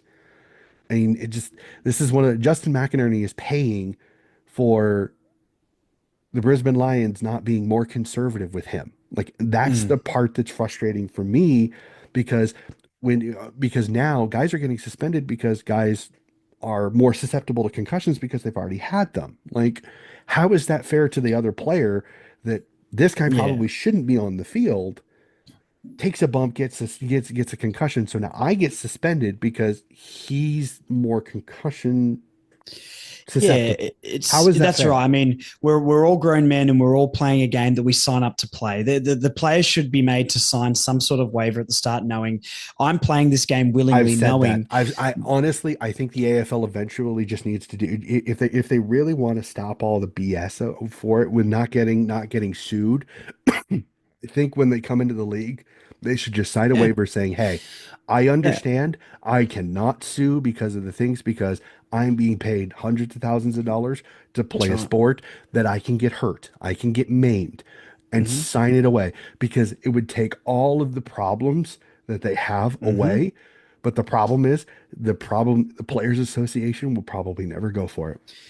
Yeah, but that's going to be the downfall potentially of it all and where the game's going. I mean, nothing gets the crowd up and about like a big hit, like a big tackle, like Mhm. physicality. That's what the fans can get behind. That's what we go to the football to see. So, yeah, they should absolutely be made to do something like that. If you don't want to get hit in the head, go and be a school teacher, or go and drive a bus, or go and do something else. There's so many Go other play lawn jobs. bowls.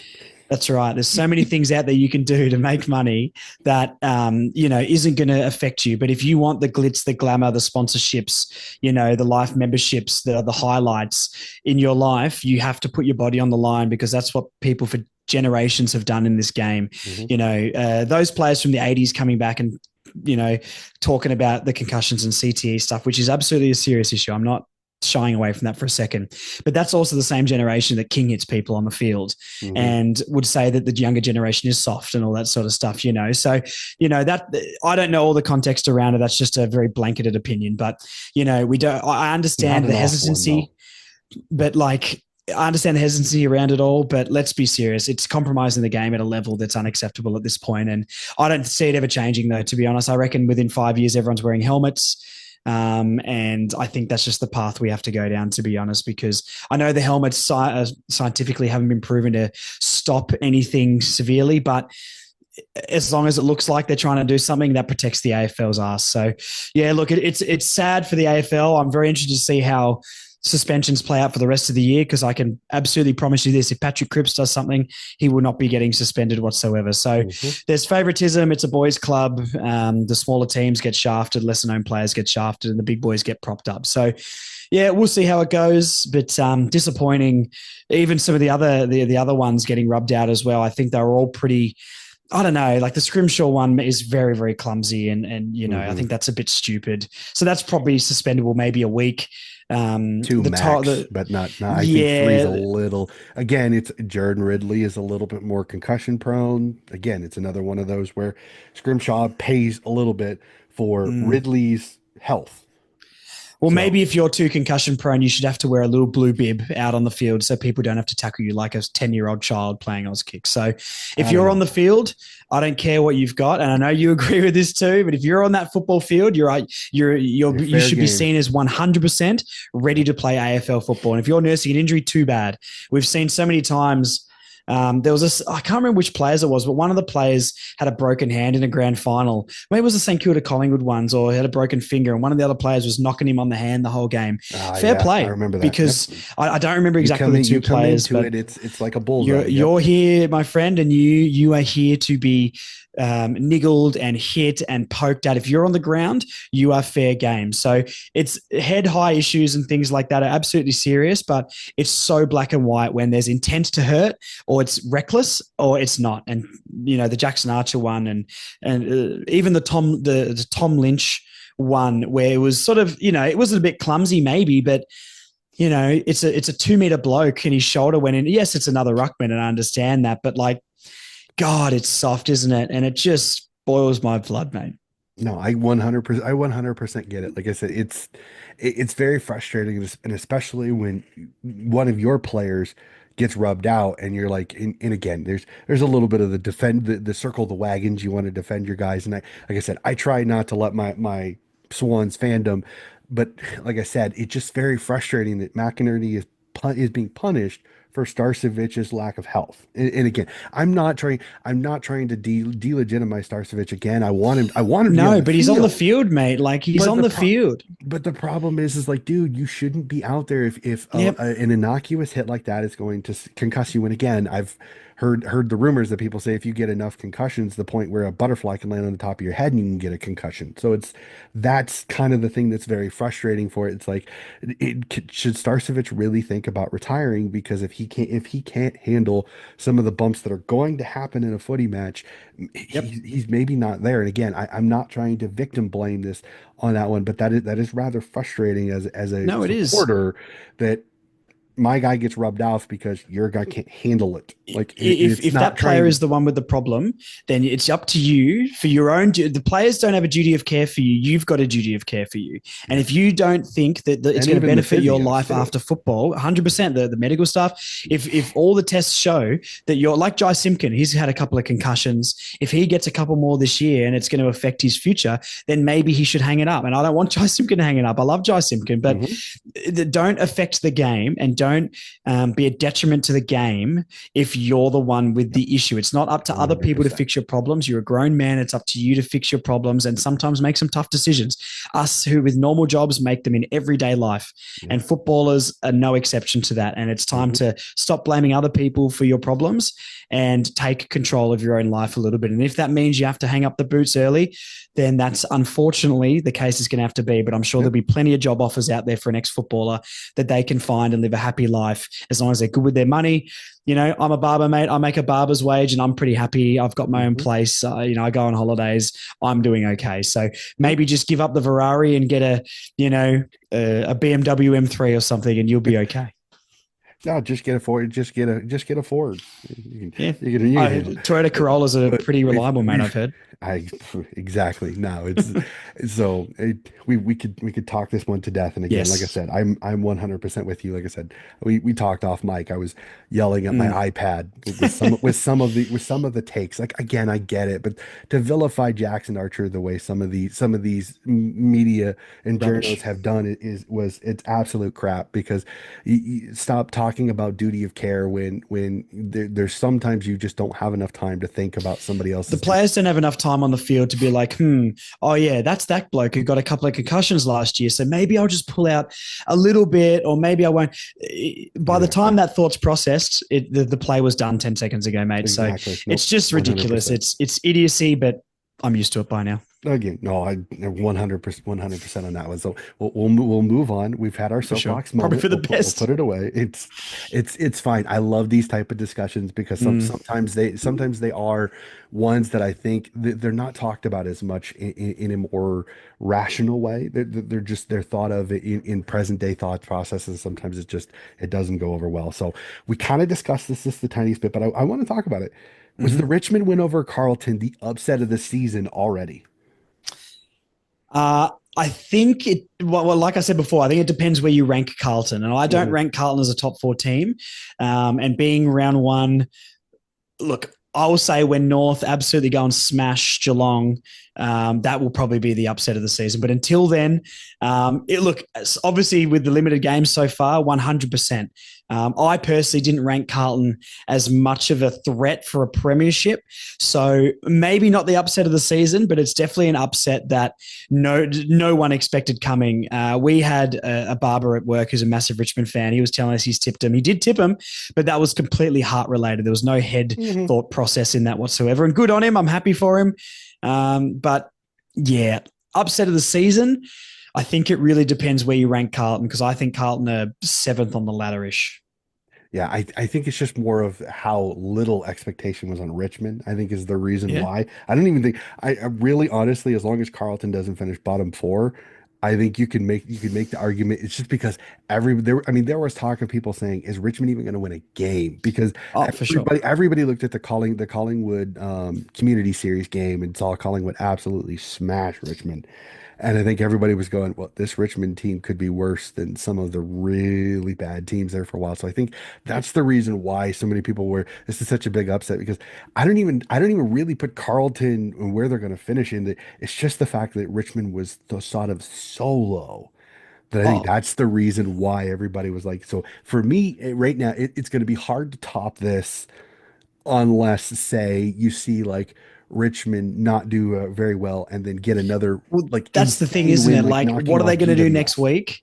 And what are they going to do in the next few weeks? I think, Yeah, like I said before, Carlton were worse than Richmond were good. And I don't want to take away from the Tigers. I'm incredibly I jealous that agree. they got to have a night like that at the G. And I still watch mediocrity every single week, or I wish it was mediocrity. That'd be better. But, I think Carlton were horrendous, absolutely gutless sort of performance from the Blues, and it's the type of performances they dish up. They've dished it up in the finals, they've dished it up in the second half of seasons, time and time again. So it's more on Carlton, I think, than it is on Richmond. I'm very, very interested to see how Richmond play. Do they play Port Adelaide, if I'm not Yep. mistaken? They're There, poured at Adelaide Oval. so that is a very interesting game for both teams. To be fair, if Richmond come out Hmm. winners in that, I mean, they've nearly guaranteed no spoon for me, to be honest. And if Port Adelaide win, who cares? I hate Port Adelaide. It's very, like I said, it's just very interesting. For me, it was just more of, I think it's going to stay upset of the season unless we see like them like It's hard to beat. It'll be hard to beat. continue like say they don't win another game and then they go up against GWS and somehow find a way to beat a team that everybody's talking about as premierships. That may be one of the few ways that you Well, could which top it. team does North have to beat to make that game the upset of the season over the Richmond one? Oh, that's hard because I kind of want to see what the form is like when it happens because like Mm. say they beat a Brisbane at the Gabba or like I don't know where you play Brisbane this year, so I'm not sure if they beat a In Gabba or Tassie, not. actually, I think. Okay, in Tassie, so it's a little bit. Most people would give North a little bit more of a sniff in Tassie Oh god, than I've some seen some places. shockers in Tassie the last few This years, is mate. true. Maybe I'm thinking of Hawthorne here when it comes to Yeah, Tasmania. yeah, Sorry, yeah. but like again, it kind of depends. Like it kind of just depends on the time of year. Again, like say GWS is top of the ladder and North knocks them off. That's a There we huge go. upset. So just it just really kind of depends. For me, it was more of just it was the talk of Richmond. Can they win a game? Can they even win a Oh, game? And then the fact yeah. that they knock off Carlton again, who like I said, I've seen some people have him as far down as eighth. I've had some people have him as far up as top of the ladder, Mm, or top two. Again, it all just kind of depends. Again, this is a Carlton team that again is a little bit. They're hot, they're cold, they're kind of like your proverbial sink. It depends on mm, which particular faucet part you turn. So it'll be interesting. mm. So let's go something a little bit closer to your heart. I know you're Lovely. wearing no, not only are you wearing the shirt near to your heart, but That's right. I got to ask this. Are North fans restless after after a winnable game got away this round? Absolutely 100% yes. I'm fully in crisis mode, mate. I won't lie to you. I did say to a lot of people at quarter time, if we're 30 points down, I may as well just write the entire season off. And we were very, very close to that. The yes is just the answer, mate. I'm a bit of a, I like to think of myself as a realist slash pessimist if you're more optimistic than me. Where at the moment, depending on what happens this week, because we're not going to beat the Crows over in Adelaide, and round four gather round. I don't know. Round five is, I believe. Round five is, so I think I think we play the Swans next or Carlton. It's one or the other. Anyway, all those group of games, the first 6, 7 games of the season are very, very hard to win for us. I said we need to win one of the first three to even have a sniff of doing anything better than last year. And I really struggle to see where it comes from, mate. So look, I love my team and I'll be here and I'll be talking about them every single week over on the podcast. But yeah, I'm in panic stations, mate. This week is season defining for us. Absolutely season defining. And you can call it early. You can say, there's so much football to play, but I've watched this team my whole life and I've watched this team so closely because of the podcast. And I know when they're on and when they're not, when they've got belief and when they don't. We're 2 wins in a row away from becoming a much more unnervy team to some teams. But until we do that, we just don't have the fight, mate, and we don't have the leadership that can step up at the moment. So look, an honourable loss isn't good enough next week to the D's. If we win, fantastic. The season goes on. If we lose in any capacity, bar maybe an after the siren win, Hmm. a loss, sorry, I'm incredibly worried for this year. I think if we lose the next couple of games, we could be on for another 3-win season, and that could spell disaster down at Arden Street. So this is the year that we actually have expectation. We have proper, even media give us expectation, and rightly so. But yeah, I to caveat maybe what I'm saying a little bit, I also think we're 3 to 5 years away from finals regardless. I Mm. don't think we can pop like that. There's not many teams in the last 20 years, bar Hawthorn, that have just exploded out of nowhere. Collingwood fans try and pretend that they were 17th and they jumped straight back to the finals. Well, they were the finals the year before and they had the exact Mhm. same list. So let's settle down on that. Don't try and relate to my Yep, I've trauma, seen. Collingwood fans. Yeah, Um, I've seen that. Like some people would say, it's well, garbage. Sydney rebuilt on the run. Well, they had two No. years. They had 2 years off after making the finals, like Yep. 10 consecutive years The before. They have 2 years out of the finals in 20 and 21, and people are like, they mm, rebuilt. No, mostly the list was the same. It no. just needed to grow up because there was a lot of there was a lot of youngsters. You Yeah. had so many 18, 19, 20 year olds on the list at the time. So I'm 100% with you. Sometimes they give kudos to teams that are like Yeah. their list for the most part was the same. It's just they Mm. had one bad season. Let's not try and make it something it's not. You know what I mean? Exactly. We're the worst Exactly. team over a 5 year span in AFL history. I think we've won 15 games in 5 years. Last year, when I saw us beat the Gold Coast at Marvel, that was the first win I'd been in a stadium for 6 years. So I've seen some things, mate. And I don't, the teams we need to be compared to are Brisbane, 7, 8 years ago, Richmond back in the 2000s, Melbourne right alongside them, and Carlton through all the 2000s and 2010s. They're the teams that we're dealing with. We've had to rebuild this club from the inside out in a complete and total restructure. And this is the sort of stuff with the Clarkson chat that I don't have any sort of time for, because if anyone wants to do even the slightest smidge of research on Clarkson at North Melbourne, this is his second ever full season. We can Mhm. write that first year off with the Hawthorn stuff. So Yep. last year was his second year, or first year if you want to write it off. And then this is going into his third season, and we're expecting Hawthorn like jumps. Let's chill out. The only reason the journos are putting his name in articles is because his name's Alistair Clarkson, and that gets people Mhm. to click on it, and it's controversial. So that's weak journalism at best. Clarkson has changed the culture at that place tenfold. We had 3 wins for the second year in a row last year, and not a single player asked to leave our club.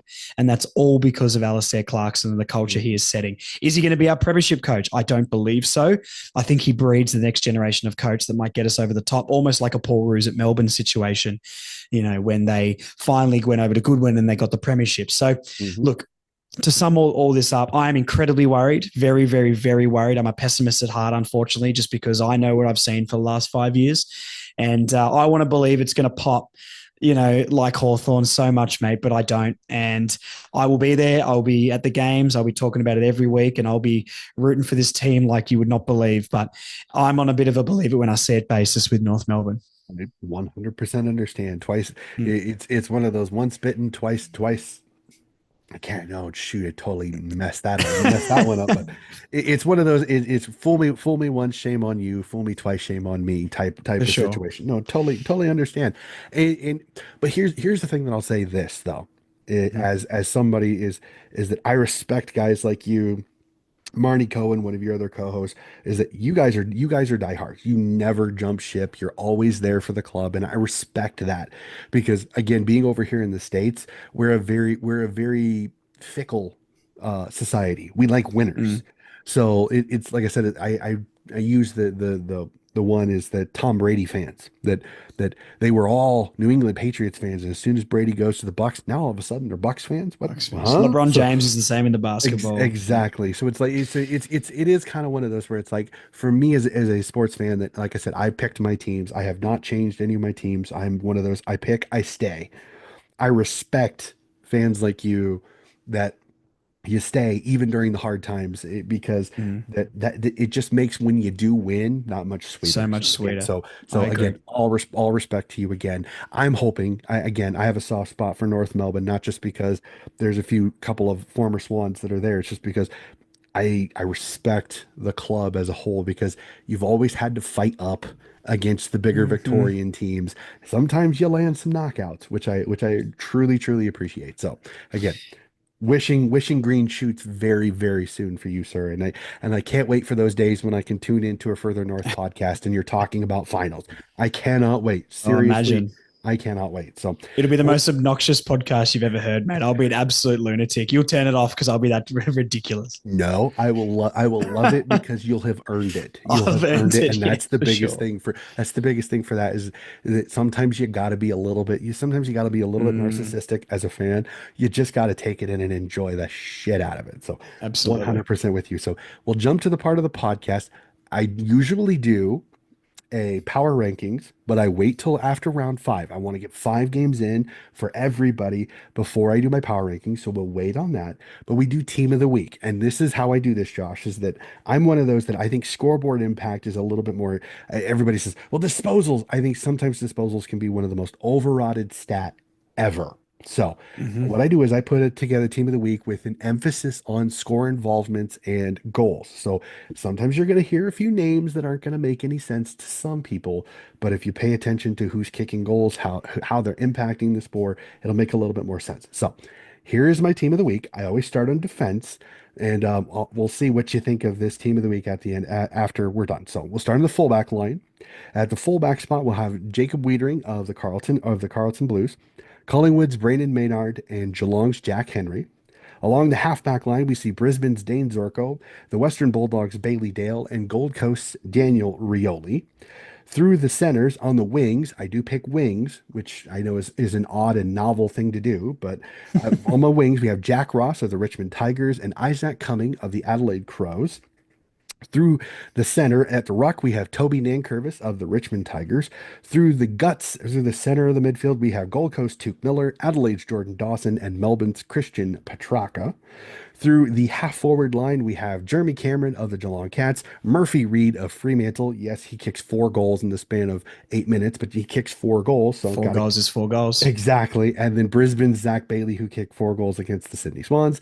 Full forward line, we have the 6 goal man, which is Ben King of the Gold Coast Suns, Collingwood's Tim Membry, the Skunk, and last but not least on the starters, North Melbourne's Nick Larkey. I was waiting for that name, On the mate. bench, yep, I always do that. On the bench, we have one of each position: defender, ruck, midfielder, forward. On the defense, Nasiah Wanganeen Miller of the St Kilda Saints.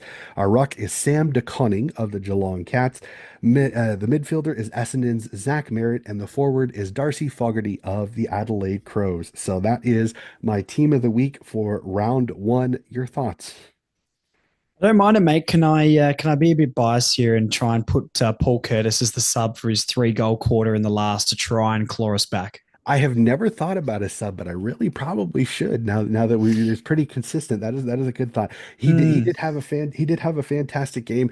With forwards a little bit, I tend to go off goals kicked, so mhm. it just makes it a little bit easier to just I don't have to worry about disposals. It's like okay, Larkey kicks 5, King kicks 6, and everybody else that I was on the list kicked 4, and it's just kind of then I use score involvements and a few other things to kind of again split hairs sometimes because this was a week. I think there was 9 players that kicked 4 or more this particular round. So it was a hell of a Yeah. round for goal kickers. So it was fantastic. But yeah, I'm it's a good thought. I maybe should probably look into the sub of adding a sub to the list. So fantastic. So like I said, we'll do power rankings after round five. So unfortunately, you don't have the luxury of hearing my interesting because I go 5 game sets. So it's the 5 games that they've previously played is how I kind of determine that. So sometimes I get some wacky Mm. power rankings for You're sure. right, So mate. North wouldn't be too high on that anyway, so I'm probably not sure I wanted to hear it regardless. it's funny. So we will end the podcast like we always do. I know we're still early. And I know teams haven't teams will I think the Thursday teams might have already come out, haven't looked yet.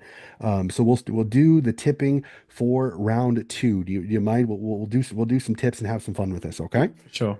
All righty, we'll start off Thursday night footy, the interesting clash.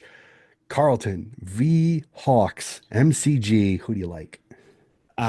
This is an obvious one. I think the Hawks are going to get the job done there. The line for this game is interesting. $1.39 for the Hawks and Mhm. only $3.02 for Carlton, which is a lot closer than I thought it would be. The Blues fans must be swaying the odds there, but give me the Hawks. I won't believe in the Blues until I see it. I don't know. If you listen to talk radio, every single Blues fan has thrown their scarf away and burned up their membership Yeah, card. Lygon Street's burning down in Melbourne, so yeah, I've got Hawthorn, but I think this is one of those where I want to see the it response. needs to be a bounce back. I Yeah. want to see a response because if Carlton rolls over and gets beat by 50, that's not a good sign for Michael Voss. It's a good sign for North though because we play them on Good Friday. This is a We'll good be the point. team to play them back into form. Fantastic. You're welcome, Good Carl. point. No, as like I said, it's all going to be in response. Even this is one of the few times where Carlton can actually have an honorable loss. If they lose by only a couple of goals, Yeah. they stay into it. You can find some confidence maybe into it. But again, like I said, if they roll over, play dead, and the Hawks beat them by 50, I'm concerned Hmm. for the Blue Baggers fans because I think that, like I said, that the whole facility could come down in ash if that happens, which Hmm. I'm a little bit frightened of because again, this Hawks team on their day can be quite dangerous. We move to Friday night footy, a very interesting one for me, especially off to it. Western Bulldogs hosting the Collingwood Magpies at the MCG. I'm going to tip the Pies, but this is one I'm a tiny bit frightened for because the Duggies, again, they have the chip on the shoulder. There's no expectations, there's no Bont, there's no Chalor. Could they pull the upset and kind of pull the proverbial rug out from underneath the Pies? I'm tipping the Pies, but the Duggies would be my upset tip if I had to pick one upset. I might be a little bit different to you on this. I think the Pies as well, but I think it'll be fairly convincing. If the Bulldogs only beat us by 2 goals, then I think the Pies, after what they did last week, might get the better of the Bulldogs. If the Bulldogs had their players in, I would be a little bit more confident. I think the Yeah, I agree with margin that. is very very close on the betting. So look, I think the Pies get this one done, and I think it's semi comfortable to be honest. I think the Pies were good last week compared to a team like the Blues, which were just bad compared to their counterparts, which won the game. So look, I'll go Collingwood like they're 25 points. Yeah, no, like I said, I think the Pies win it, but this is one of those. Could the Pies get a little bit pumped up because of how they did Port Adelaide and then get a reality check with a Doggies team that maybe is Mm, feeling a little more confident because they got a win that most people, like I said, I had several people that I knew of that tipped North in that game. So it'd be interesting to see how the response is from the Doggies coming off that win on that one. An interesting one, again, another MCG matchup as Essendon host the red hot Adelaide Crows coming off the win. Can the Dons bounce back or do the Crows have another nice win? What do you like in this one? Give me the Bombers. Give me the Bombers, mate. I'm not. I think the Saints were the problem in that game. I still just don't. I don't maybe see Adelaide as that top 8 team, to be honest. And I think the Bombers hanging in with one of the best teams in the league was admirable. So look, I fully understand why the Crows are favourites in this one, but my gut's telling me the Bombers. Give me the Bombers at the MCG. Yep. If the betting line is any indication, I think this is a close one. I'm tipping the Crows only because I think the Langford out will hurt because it's one less bullet. It's one less bullet in the gun. I still don't know if Peter Wright's going to be back. Caddy and Kako have been an incredible combination, but this is a staunch Crows team that on their day can be quite good. And I don't see anybody shutting down Jordan Dawson. And with the multiple headed monster that they kind of showed against St. Kilda, I think Essendon's going to have some problems, especially with no Jordan Ridley. That's why I like the Crows in this one. But I think this is a cracking game. I think this one could Mm, be a good one. And for me, a decent time at 9:20 p.m. on a Saturday on a Friday evening. In fact, it's actually my birthday this Friday. So those of you who are happy listening, birthday for them. March 21st is the good old ball coach's happy birthday. So any kind of message would be greatly appreciated, but isn't necessary. So be a nice little birthday gift for me to watch this lovely game, this cracking game at the MCG. Cannot wait for it. Fun one. Let's go over the Adelaide Oval. Like I said, we get to see, was the Richmond a blip? And is Port Adelaide going to be able to bounce back after a disastrous showing at home? Port, Richmond, I'm going to tip the power, but this is one of those, the first quarter is going to tell me what type of game we're going to, because if Richmond can get ahead and put some worry into Port Adelaide, it's going to be fascinating to watch this one. So I'm going to tip Port in this one, but Port's first quarter is really going to tell me what type of game we're going to get on this one. This is the ultimate game where I have no win out of this. This is just lose lose for a North Melbourne fan because my disdain for Jason on Francis and Port Adelaide means I want them to lose, but that would mean the team that's going to make us avoid the spoon wins another game. Um, just for my own mental health with my team, I'm going to say Port Adelaide. I hope they get the job done. I kind of want, but I don't know how close it will be. Look, honestly, I think Richmond, it was fun. MCG, big crowd, pathetic Carlton team. I think the Power get this one sorted. They should. If not, you can nearly say the Power are not going to make finals if they lose this game. Well, it just makes the calls for Kenny to step down even louder. And we didn't even discuss that, all the drama with that Well, they've always got his particular. replacement sorted in Josh Carr anyway, so Yeah, I they know know, he's but coming in next year. now there's already people saying, well, why didn't he just step? Why didn't he Just just go now, yeah. exactly the whole well none of these coaches in waiting situations ever work, and well, Mm, some of them work. They just need to be done correctly, and unfortunately, way too many teams stuff them up. If we're being just 100% honest, so tipping true. Port because I think it's the road thing. Like if this was at the MCG, I'd be a lot more keen to tip Richmond because you get the Richmond Army behind them. They get some momentum, but being on the road, I think is a little bit difficult. Plus, I'm hoping Kenny Hinkley can get, like I said, I'm hoping Kenny Hinkley can get some fire back into this Port Adelaide team because if not, it's going to be Mm-hmm. a long season for Kenny in the Mm-hmm. helm because it's going to be constant. When's Josh Carr taking over? When's Josh Carr taking over? When's he taking over? And it's going to get very annoying for somebody that listens to a lot of the podcast hearing this narrative over and over again. So, tipping Port, Richmond first quarter will be the indicator for me. Marvel Stadium sees St. Kilda host the Geelong Cats. If the St. Kilda that showed up against the Crows is any indication, this could be another long game for Ross Lyon's men. I got the Cats, and I think the Cats big. Yeah, I was going to say, I think this might be the biggest win of the round. And then I looked at the Lions play the Eagles at the Gabba. So, look, who knows? But yeah, the Cats are going to the St Kilda's paying $4.10. What are people doing in the betting? That is just so insane. They should be It's about so 10 bucks. close. Oh my god. No, Geelong by minimum 50 and maybe more. But yeah, they'll go in there, they'll get it done by half time, and then they're mentally they'll be back in They can put Geelong at the danger. They pub. can put danger on ice at halftime. Well, I said to someone today, just play the twos. Like, who cares about this game? You may as well rest them, all the old fellas down at the Cats, and even rest Chris Scott. Give him a week off. Set the assistant coach in there. This game is basically over before it began. So, but hey, I Oh did boy. say that for Richmond and Carlton. So who knows? But no, the Cats are. It's death, taxes, and the Geelong Cats are sort of the three biggest that you know what it's going to be in the entire world. So Yeah, it'll be Geelong interesting. by a lot of points. Yeah, unless Rowan Marshall has magically started feeling better and can go back into the center and kind of even things out a little bit. They won't. They won't even do it, mate. They're not going to get pummeled. They're going to yeah, get smashed. unfortunately. So we'll jump up to the other game, which this Ugh. is the one that the betting odds that I'm surprised it isn't the one I like was about to say, previously. I can't believe it's not that line for the last Oh my game. gosh. Brisbane at home at the Gabba against the West Coast Eagles again. Oh, $13. Yeah. same thing. Yeah. So Lions in this one, I think if the Eagles play the game that they did last week, this could get ugly quickly, even with Mm, no Kai Lohman, no Brandon Starcevich. The Lions just so deep, so good. Lions win. I think well, Lions big.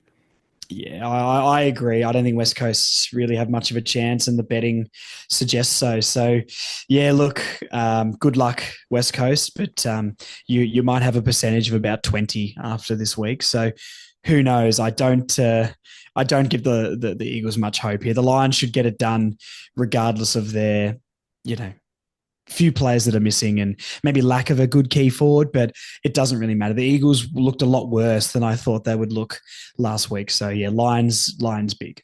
All right, an interesting one for you as the pessimist that you say you are. North v the Yes. D's. Who do you like? I'm surprised the betting's so close on this, to be honest, as well. Yeah, look, if you want my heart answer, I think we could win by like a goal. Zerha nearly won it for us last year. I was at this game, our only game at the G for the year last year, and the G was absolutely bouncing with North fans, and that was a lot of fun, even though we lost by 3 points in the end, I believe. So this year, I just not convinced after the first game for us. So if you want my head tip, it's going to be Melbourne. Unfortunately, I have to learn to take tipping more seriously this year because we've got a footy tipping comp at work, and $10 buy-in, the winner gets the money, and the loser has to spend 12 hours in a Macca's. But for every fillet of fish you eat, you get an hour off.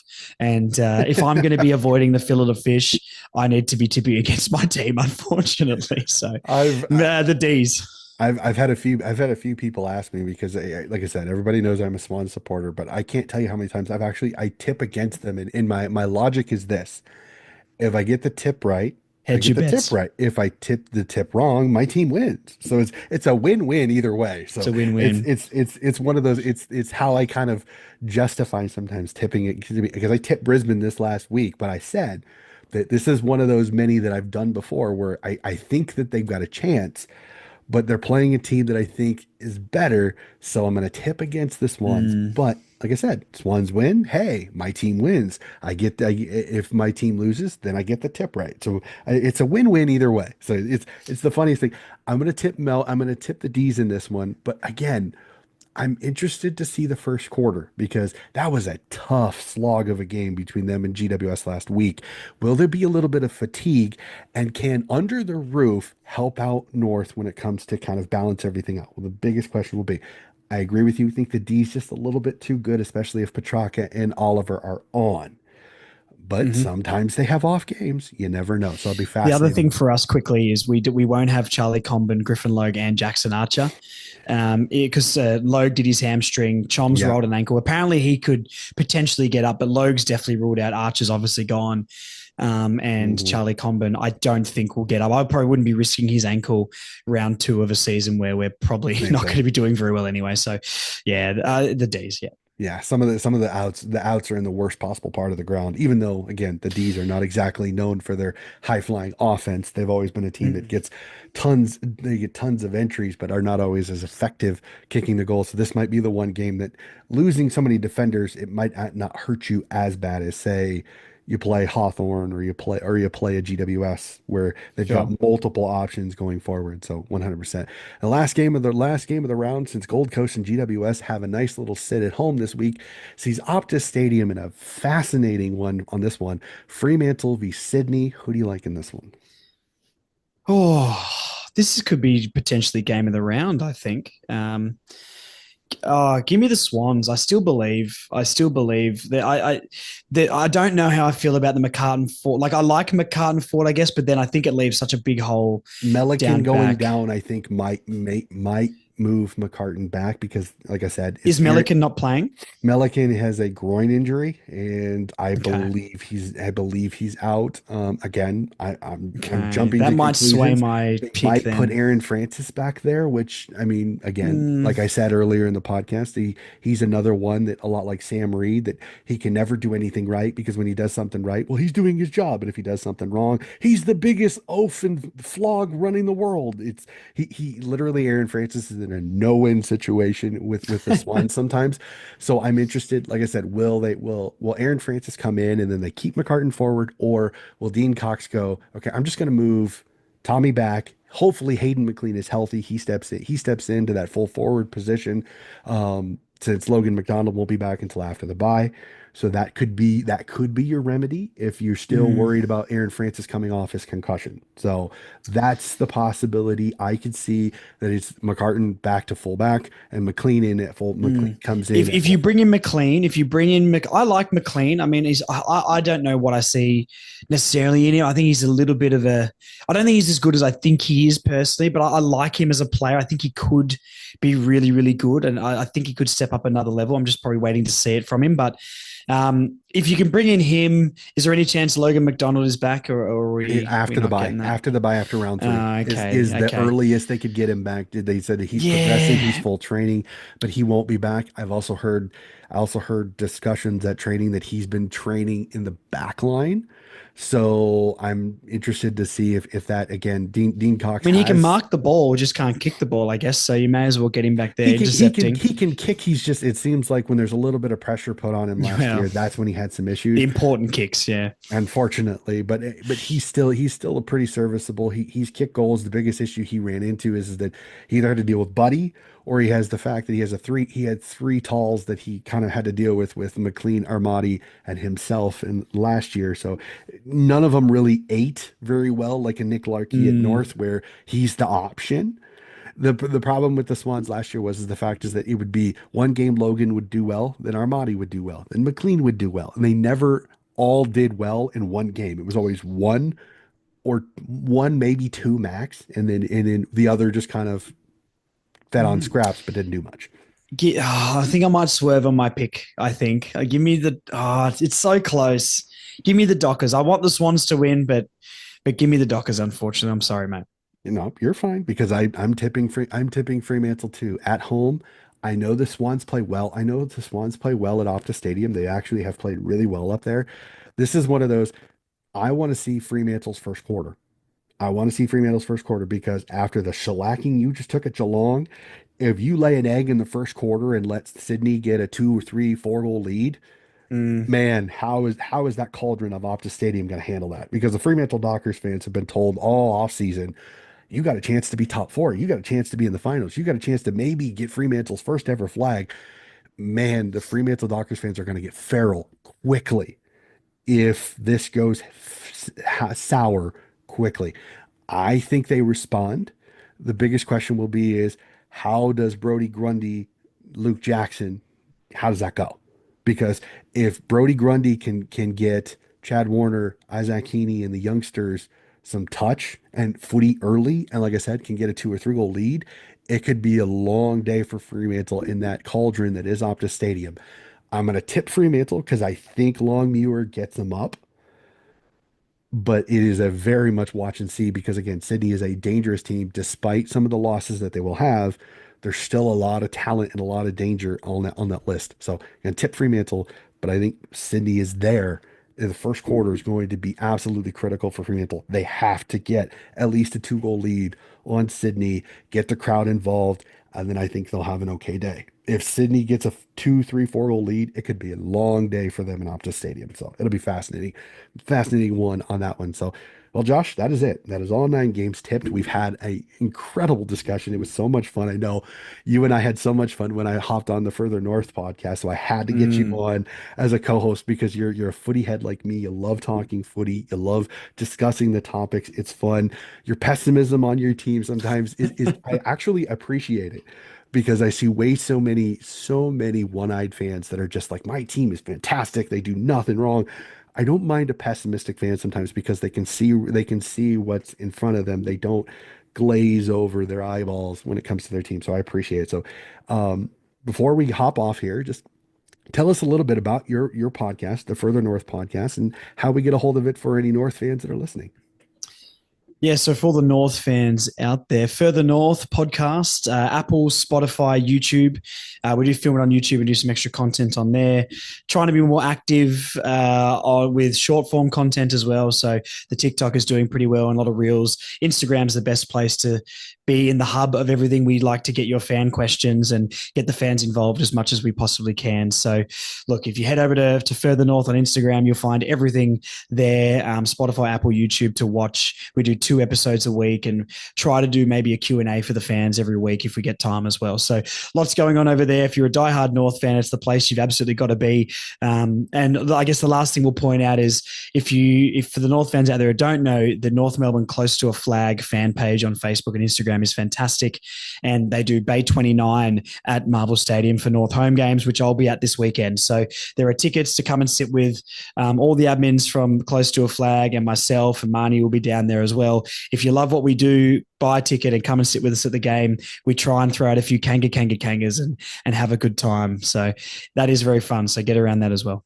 Absolutely love it. And I want to do this. I want to do this. I haven't had a chance to do it on the podcast, but I want a huge shout out to Marnie Cohen and Kanga TV on YouTube. It's fantastic what she's doing. I absolutely love Marnie to death. She's one of the most awesome North fans that I run into. Huge footy head. Absolutely love her to death. Want to send a huge congrats on Kanga TV. It is going very, very well. I've subscribed to it on YouTube and I keep track of it. Like I said, I'm a Swans fan. But I love the work that you both do, both on Kanga TV and then further north. I think it's fantastic what you guys do. I love the individual club podcasts because you get the heart and the soul of the club, and I absolutely love it. So continue the great work, Josh. We will definitely keep in contact. It's been fantastic. That is going to do it for the end of the podcast. Again, if you like what you are listening to, please like and subscribe. We always love meeting new fans and all that. Again, keep an eye out. We have the state league coverages have just come out. All the season previews for the VFL, the Waffle, and the Sandful. Again, you know your boy loves his footy, so let's go nuts and keep track of the state leagues as well. This last couple of years has been fantastic. You know I will also keep track of the AFLW. I love my women's footy, so keep an eye on that, and we'll be back with more footy coverage here very, very soon.